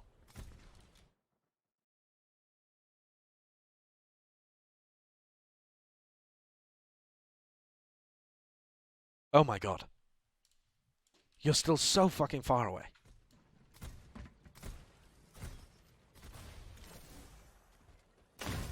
The shadow really does matter, though. If he didn't kill Lastro, he would have been with his team and had Trance when Smurf hit Shadow, probably. Yeah, probably. Yeah, I think he would have done, actually. But the Shatter buys time for Violet to get back. If Smurf hadn't hit a Giga Shatter there, they would have just been screwed. So I like the aggressive play from the Shock. But I don't know whether they can hold this close without Violet. Oh, he's just back in time. He's back in time. Okay. Oh, Smurf, Smurf, Smurf, Smurf. Immortality Field. Keeps Smurf alive. Ans died, though. How did Ans die? Is this a case of him just not being comfortable on the Mei? Into the iris. So Immortality Field and the Transcendence are used here. The Immortality Field from Rascal is good to keep Smurf alive, because they know that Smurf's going to get absolutely pounded by that Ant Matrix as they rotate around. Fuck, I didn't even watch how Ants died again. I think he just peaks Immortality Field. Sorry, peaks Ant Matrix. Right? But him dying with Blizzard there is a problem. Pass into the iris. That was satisfying. Fire at will. Don't peek this, don't peek this, don't peek this. No, no, no, no, no, no, no. Respect the Ant Matrix. Back off with the rest of your team. Use your ice block, whatever you have to do. Just get out. You're so important. Okay, Nano onto Smurf? Was that supposed to go onto Sinatra? Dude, that's definitely was supposed to go onto Sinatra, wasn't it? Choi's Grav was gone as well? God, I'm not even looking at that. What, my game's crashed. Hello? Hello?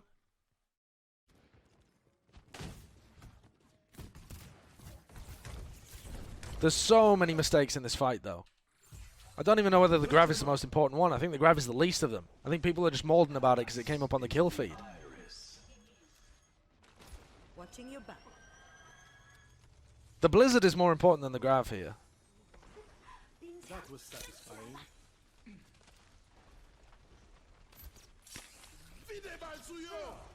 Fire at will. I'm assuming that Violet goes for the... Yeah. So Choi throws the Grav and it gets eaten. We'll look at that in a sec. I want to see whether this was... this Nano Boost was intended for Sinatra, because I feel like it must have been. You're powered up. Get in there. Yeah, I think that was supposed to go on Sinatra. Because Smurf's backing off, and there's nothing that a Reinhardt can do. But if Sinatra had that Nano Boost, KSF might have been dead. He might have been able to get a pick onto like Lastro or something as well. Alright, let's have a look at Choi Open throwing. He couldn't even see him? Yeah, he could. My ultimate is ready.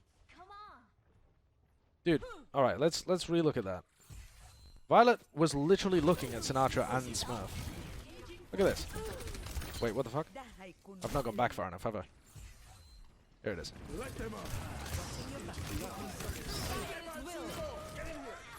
Look, here it is. Smurf's got... The reason that I'm saying it's not for Smurf is because Smurf's already in an Immortality Field. Oh, the Immortality Field goes down. Get in there. Oh, yeah. Yeah, I guess that is for Smurf. Sinatra would have been a better target, though. I don't know, is it? I'm still not convinced. Heal me. I need healing. Let them up.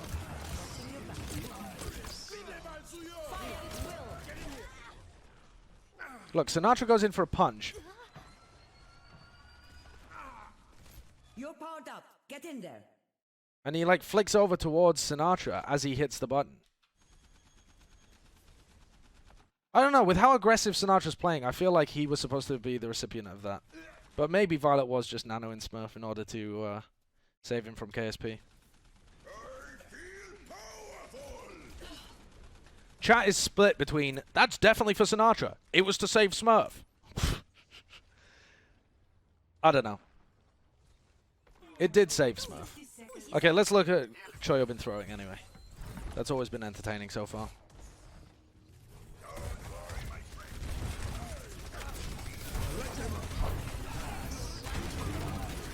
Okay, so they force out Transcendence. Comes around. Yeah. The May wall was right there. I think if we play this at 25%, Choyobin doesn't even see McGravy, right? Great read from McGravy though. Really good. Into the iris. Yeah, he tries to grab the ground in front of the Mei wall. That was satisfying.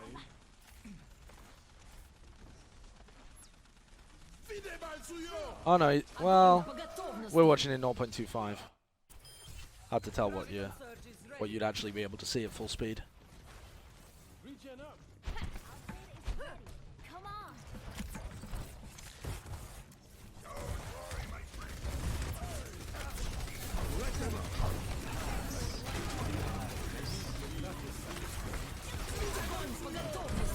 Yeah, it's hard to tell that McGravy's right in his face there.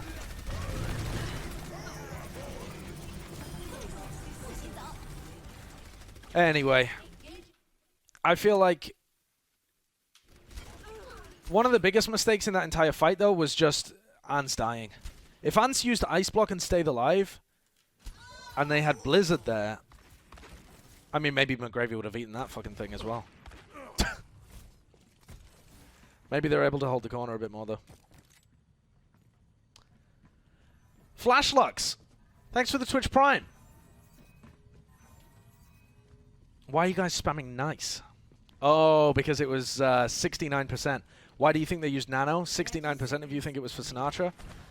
That was my first inclination. I think it's hard to tell. I don't know. It could have been either. It could have been either. All right. Well, at this point, Shocker running the Papega comp on point B, so they are definitely going to lose this. If they use Blizzard here, I'm going to be mauled in. No, okay, they don't, obviously. Choyobin goes over to the Sigma for the final contest.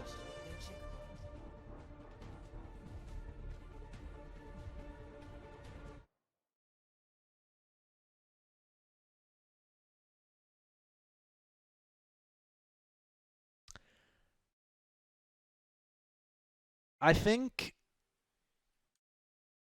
don't know whether Choyobin would be better on Diva here to be able to contest the high ground.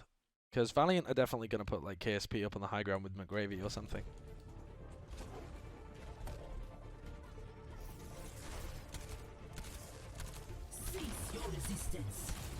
Okay, so they take an aggressive position. Ants throws Blizzard. Oh, no, no, no. No! He's everywhere! He just don't miss! He just don't miss!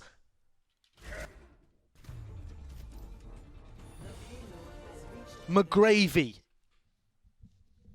The fucking legend. Goes back to spawn in the final fight. Wait there, team. I know how to clutch. Oh my god. Oh my god. Oh, Ants. I don't think Ants even realizes that they've swapped to Diva. I don't think he even thought about it. I think in the panic of the situation, they didn't even consider that McGravy would swap over to Diva. Choyobin playing Sigma makes a lot more sense now that I know they're going to take the fight underneath instead of the fight right where the payload was. Or right where the checkpoint was, you know? Oh, Ants did not have a good round on Mei. What the fuck is this POV? What is this POV? Hello? I'm watching from the pilot Diva's perspective inside the mech. Get him, McGravy. Get him. Get him, dude. Get him. What the fuck? Get him, McGravy. Get him. Get him. Get him. Kill them. This is all just garbage time anyway, though. I mean, the Shock will never win in that. Oh. Oh, oh, oh, oh, oh. Well. The Shock C9 never mattered. And their defense of Numbani was very bad. But my god. That was a poor defense in terms of their ultimate usage. Paris was worse. Watch Violet in the final fight. Oh god, does Violet do even more Violet things? Oh, okay, okay, okay. Paris was 1,000 times worse. Paris is always bad, though. Like, Paris as a map is just not good. It's the worst map. It is a square with a tiny choke point. Of course, Paris was bad. If Paris is, like, worse than normal, then fair enough. But Paris always has the worst maps. Like, that you don't get it? Oh, no, no, no. You just simply don't get it? Oh, okay. It must have been something fucking special then. Not bad like that. It was bad. Okay.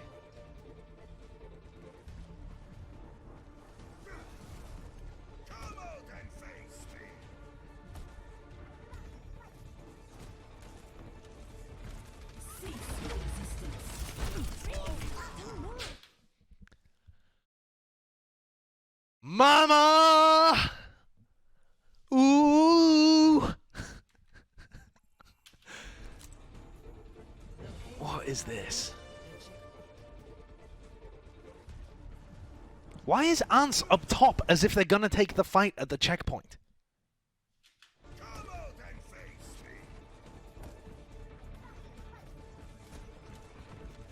Why does Violet flank up top before his team engages? He knows that KSP is going to be up top.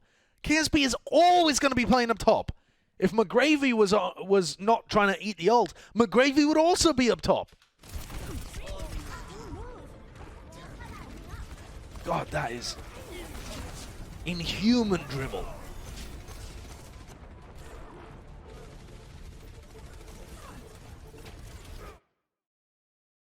Dude, why did he go up top? I don't know, Matthew. I don't know. I simply don't know. There's a lot, dude. There's a lot. Okay, I'm going to go play Counter-Strike. I'll be right back. See ya. Oh my god. This has taken me so much longer than I wanted it to as well, chat. So much longer. Okay, where were we? Valiant Shock. That's what we were watching. My brain has boomed. I hope that Paris is a short game. Is Paris short?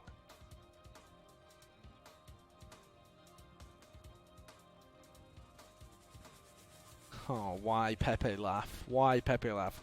Okay, so Architect has come in. 30 seconds. Architect in. Striker in. Sinatra on off tank.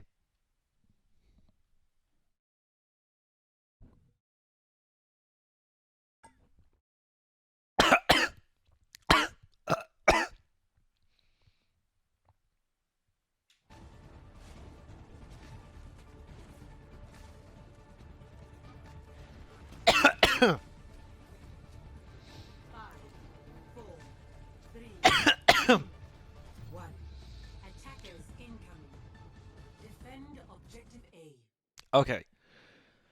Ryan's area compositions on defense here should be okay. Because you hold this high ground, you wait for them to come through the choke, and you run on them and kill them. What you're slightly worried about, though, is them putting some kind of very high DPS hero up top or down here or something, and just spamming your shield. So then you have to hide, and then you can't engage as easily. But, alright. Let's watch this unfold. KSF is not going to stay on the Genji. I simply don't believe it. I don't believe it. He's in spawn. Please swap to a different hero, KSF. Okay, the Mei. The Mei's fine. The Mei can wall people off when Shock engaged. That's good. That's fine. Aaron Place, thanks for the 13 months. Shock played their entire 11-man roster in 4-map series this match. That's quite ridiculous. Alright.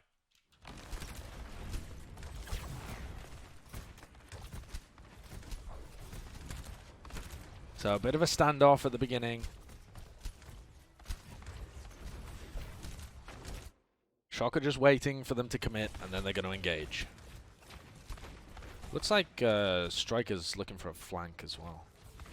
Or like a teleporter, an aggressive teleporter. Okay, okay. I like... What is this? I am Korma. Can you say off-tank for me one more time? Yeah, Sinatra is playing off-tank. Sinatra is playing off-tank. Sinatra would never play main tank. Sinatra has only played Rhine once before when he was playing in, like, you know, these Winston Rhine compositions. He wouldn't play main tank. He wouldn't. I don't believe it. I don't believe it. They wouldn't play Ball Reinhardt with Sinatra on Reinhardt. They wouldn't. They just wouldn't do it. I do like that KSP is playing in main as the Hanzo, because that means that if they try and commit down here, he's going to get angles onto them for picks. And it means that Smurf has to play a little more careful with how he positions his shield.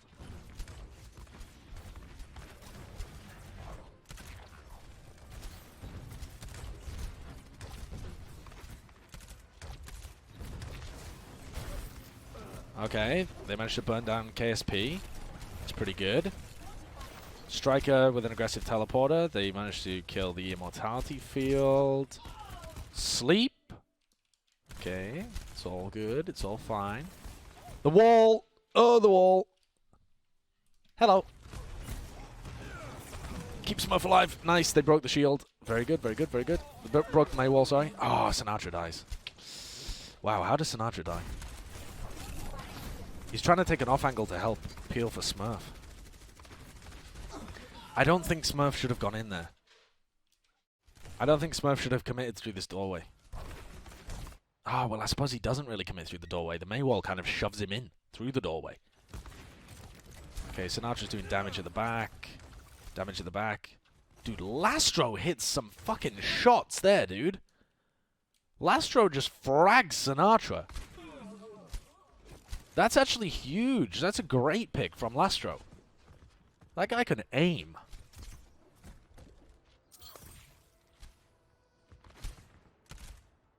Sinatra obviously respawns on Zarya because he's an off-tank.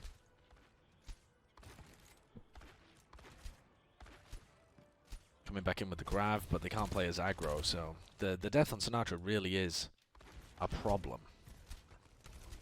Shock are going to have to disengage a little bit. Oh! Smurf should have backed off left. It makes no sense that Smurf ever would back off to the right here, because even if he's trying to, you know, play the corner, play shield, stuff like that, Sinatra's so far away that they can't fight, so they shouldn't be taking aggressive positions. And, like, where's he going to fall back to? Like, there? To the cars? He's going to die, so... Mistake from Smurf. Flux as well. Oh, the bubble got bursted instantly on Rascal. Yeah. Lastro with a huge pick, honestly, at the beginning of this. Okay, aggressive teleporter from Striker. He goes towards the back, but that was the most telegraphed thing in the history of Reaper. So he ends up falling. Alright. But so far, there haven't been any fundamental problems. Just Lastro kind of hitting some nutty headshots on Sinatra when they weren't expecting it. Like, Sinatra doesn't expect to die in that position. And unfortunately, everything crumbles because of that. Architect and Striker, why are you playing Genji and Tracer now? Why are you playing Genji Tracer now? What? How does that make any sense? Why the fuck would you play Genji Tracer now? What? I don't get this at all. You've got a Grav to make use of.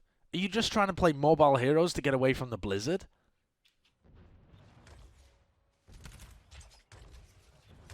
But then play the Reaper. What on earth is this?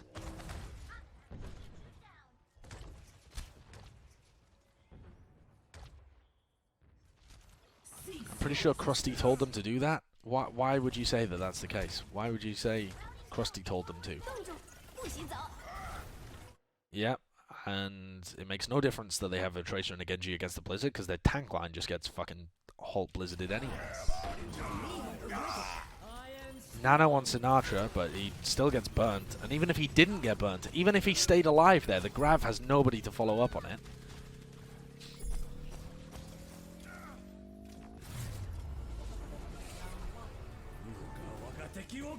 Огонь по готовности. Score 0-2. Switching sides. Why would they not aggressively Grav? Match. Why not swap your Rhine over to Orisa or something, so you have a bit more shit, or even with the Rhine. Rhine is perfectly fine here. Just hold the Rhine, keep the Reaper, and try and play aggressive with it. Try and get the D-Mech onto McGravy or bait out his defense matrix. Why would you not play aggro with the only ult that can save you in that scenario?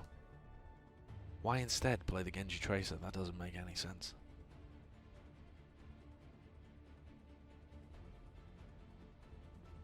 Okay. Attackers incoming in 30 seconds. Orisa and Mei are locked for Shock. That's not true. I saw Ants play the Mei. That wasn't fun either. Can LA Valiant take any positives from this, seeing as it's such a throw? Yeah, of course. Like, Valiant played certain things well. Like, they are actually... The thing is, the Shock are playing a comp that is hard to execute, but it's not a total throw pick. The Rhine, Zarya kind of brawl compositions. They've had success with it on some of the maps, but it's very point specific. And the Valiant have still been able to beat them, so the Valiant are still playing fairly well. Their defense on Dorado was pretty bad, but apart from that, the Valiant have been playing all right. 5, 4, 3, 2, 1. Attackers incoming. McGravy's had some great moments. Objective A. KSF had some really good Mei walls. And just Mei positioning in general, actually, to bait out opponent Mei walls, too. Lastro had that great pick onto Sinatra. Yeah, Valiant are playing well. There's only... oh, my God. Okay, what are Shock playing now, then? So they're playing the Reaper Doomfist, but with the ball and Zarya. All right. Paris is so hard to push into Valiant's composition. It's just really fucking tough. Like, this is the thing. Even though Shock's composition that they ran on defense isn't a throw, it's just not the best comp. Playing an Orisa Mei composition is so good on Paris. The Mei walls just stop you coming through. There's fucking slows everywhere. There's damage coming down from KSP. The Orisa shields are up every 2 seconds. McGravy's got a shield of his own as well.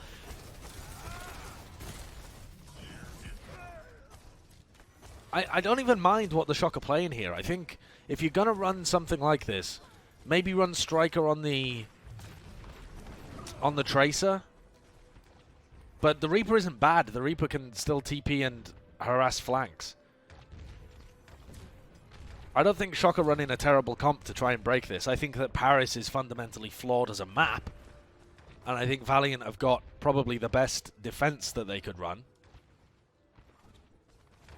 Actually, I don't know. Maybe I would have preferred a Batiste. I'm coming for you all. But generally speaking, their comp is good. The fundamentals of their comp work very well. And they're just playing it how you should. Rascal, though, with the pick on Rain could be huge, especially if McGravy dies. Oh, McGravy doesn't die. Oh, no, he does die. Sinatra kills him in the end. Okay, this is huge. Shock are going to break this next push, probably. Oh, they might even break it right now, because Architect came in. Oh, they've got 2 ticks as well. Normally, the way that works is, if they manage to kill the players on the floor down here, and McGravy doesn't die, they normally give up 1 tick, and they're perfectly fine giving up 1 tick, but they gave up 2 because this fight ended up getting super scrappy. And they weren't able to find the picks that they wanted. This fucking French music, dude.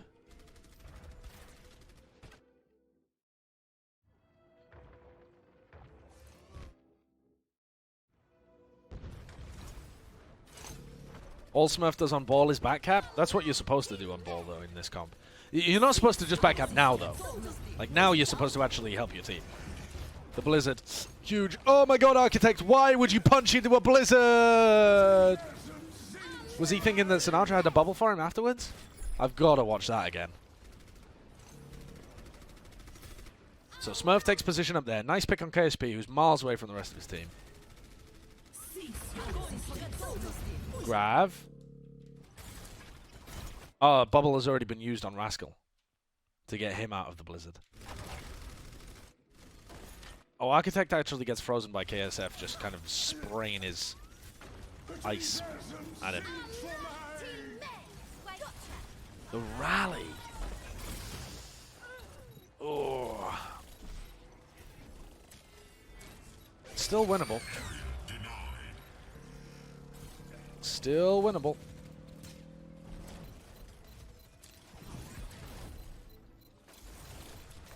Mistimed the pile driver, but nice boop. Meteor strikes in. Need a target. McGravy's the target. They kill him. Yeah, honestly, this push was pretty good from the Shock. I think the Valiant should have been able to... Oh, Sinatra's now on the Rhine. Defense point. Objective. Did Sinatra just come in on the... Did Sinatra just swap to the Rhine in order to get to the point quickly? I don't even hate that. Like, I think that's fine. As long as he doesn't run it for point B. Meteor strike. He doesn't run it for point B, does he, chat? There's no way he runs it for point B. He goes back into spawn and swaps to the Zarya. Doesn't he, chat? Objective lost. New Doesn't he, chat? objective B. Oh my god. I don't think that Rhine Ball is better than is better than Ball Zarya here, but the Shock disagree with me. The Shock have been playing a lot of Rhine Ball on in this match, and I don't think that Rhine Ball is good. I think the Rhine Ball is okay if you're like contesting an overtime objective, or you're trying to get back to a point quickly, or something like that. You just need bodies on a point. But this comp that the Shock are running needs the Zarya bubbles in order to succeed. You need to be able to bubble Architect. Wait, do they win this? They don't win this, do they? They are actually having a lot of difficulty dealing with Sinatra. Oh my god, and Sinatra's in the backlines cleaning them up. Oh my word. Dude, also, Striker is fucking. Dude, Striker just fucked. I don't even want to give the... Like, okay, here's what we're going to do, chat. We're going to review that fight from two people's perspectives. From Sinatra's, and then from Striker's. Because Sinatra got to do anything he wanted, because Striker was fucking. Like, normally, Sinatra would have a lot of damage on his shield here, and wouldn't really be able to play aggressive, but everyone's too busy trying to deal with Architect and Striker. His shield is weak, to be fair.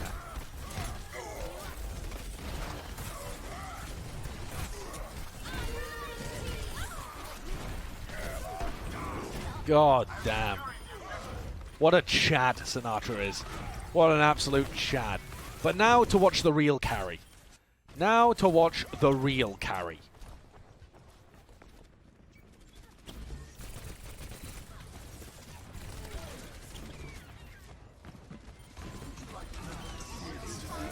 They have no idea that he's around the back there.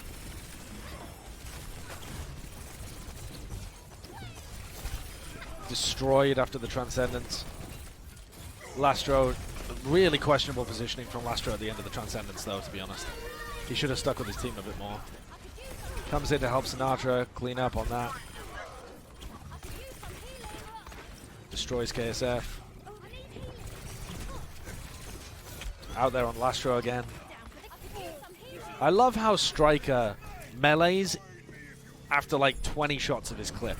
He uses like 20 shots of his clip, then he melees, then he uses 20 shots of his clip again when he's fighting squishy targets. He's just so confident that he's going to hit the majority of his shots.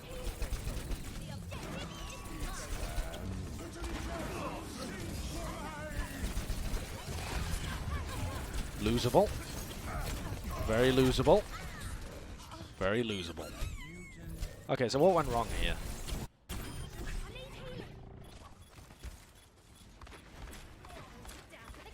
KSP takes a while to die. They get their first tick.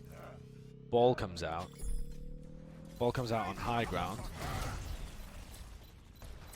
They fail to bash him or something? My god, KSF gets absolutely destroyed.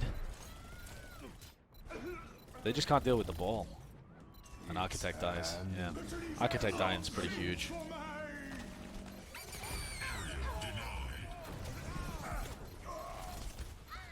As much as Sinatra did in that fight, I've got to wonder what would have happened if he was playing Zarya. I just feel like Architect would have been able to do more.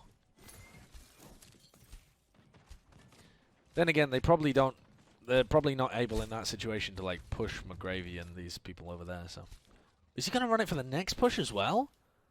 No, he's not, is he? Really? They're gonna keep him on the Rhine. I mean, okay, if you've got momentum or whatever, but what's going on here? Alright, this is Clown Fiesta territory. This is Clown Fiesta territory. They nearly got fucking backcapped as well. They nearly got backcapped by Smurf in the middle of all of that. What on earth is going on? Yeah, Dreamer's on Rhine now. Dreamer swapped. Contesting the payload. Contesting the objective. Oh, good lord. Striker swaps over to the McCree. And they swap to play double shield. Rhine Orisa. I don't hate this. I think this could be okay. But I don't know whether it's really good against what Valiant are running. It's very brawly. They fucking ruined Dreamer.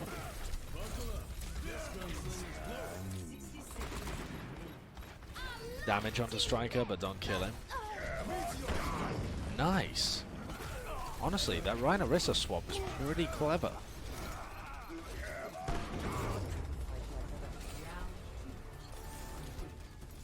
I like it. Dreamer versus Sinatra on Rhine. Yeah. I gotta admit, chat, though, I like that swap at the end.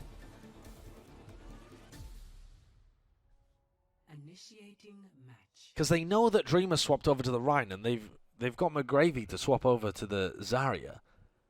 And your Rhine Orisa can just roll over that and dominate the point.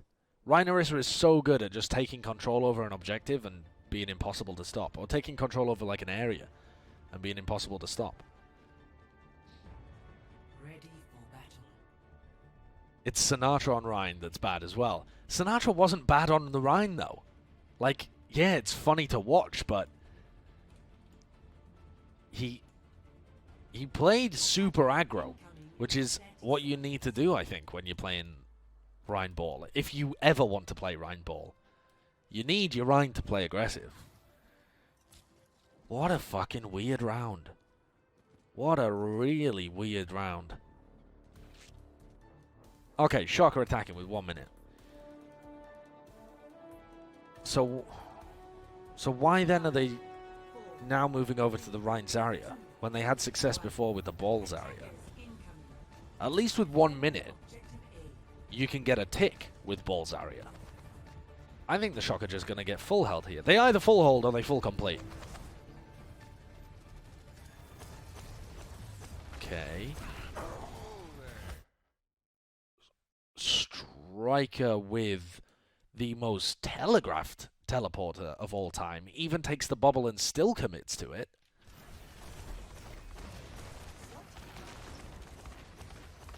They get in though. They are brawling. Smurf kills Rain. Striker's going to be back quicker, but I don't think the Shock can get out. Yeah, Rascal's fucked here, isn't he? Yeah. Okay, so now Smurf goes over to the ball. Still doable, but Architect on Mei is not good with this composition. 10 seconds remaining. He would be a lot better if he was on Doom. They should have just been running this from the beginning. Okay, Nano boosted Striker. Running around in your back lines.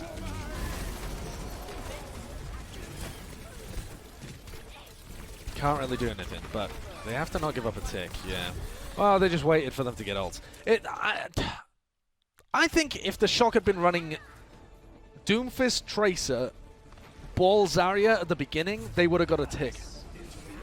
I think they made the strategic wrong decision again with their compositions in this second attack round. Score Aye, aye, aye. 2-2. Switching sides. This is when they play Mei? I know, it's like the weirdest timings to play the Mei. Initiating. I don't think that makes sense. But whatever. Getting a tick wouldn't have mattered. I mean, you can say that with the benefit of hindsight, but getting a tick might matter on Paris. Paris is an easy map to full hold. So, Ready for battle. a tick is definitely better than no tick.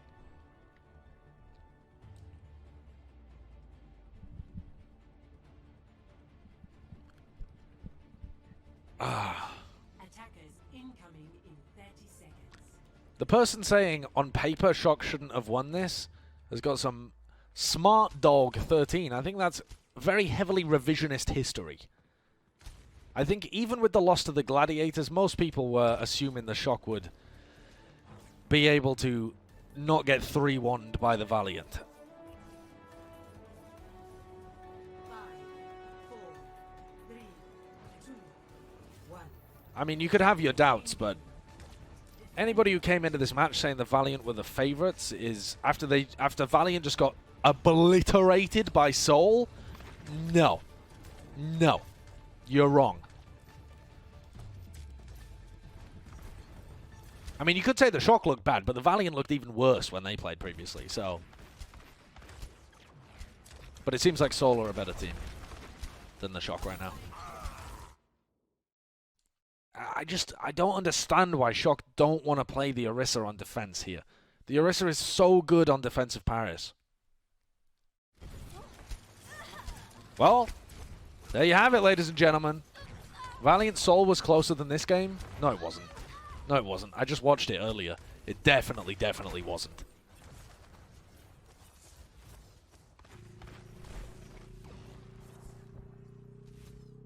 Widdick. I am unstoppable.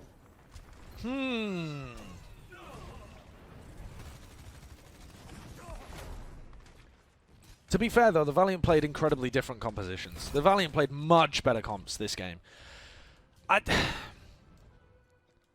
Shock could beat the Valiant next week if they played again. I think a lot of this came down to compositional choices from the Shock. Some of their play was really poor, but a lot of Shock's play was actually fine. They just didn't have the best comp for the situation. Or they had a comp that was workable on one point, and then they continued to run it on the next point, and it was unworkable. Ooh. The stonks are going down. And this is so weird, though, because the Shock have actually had a long time to be able to practice these compositions. This meta, this hero pool, didn't I draw it like fucking 3 weeks ago?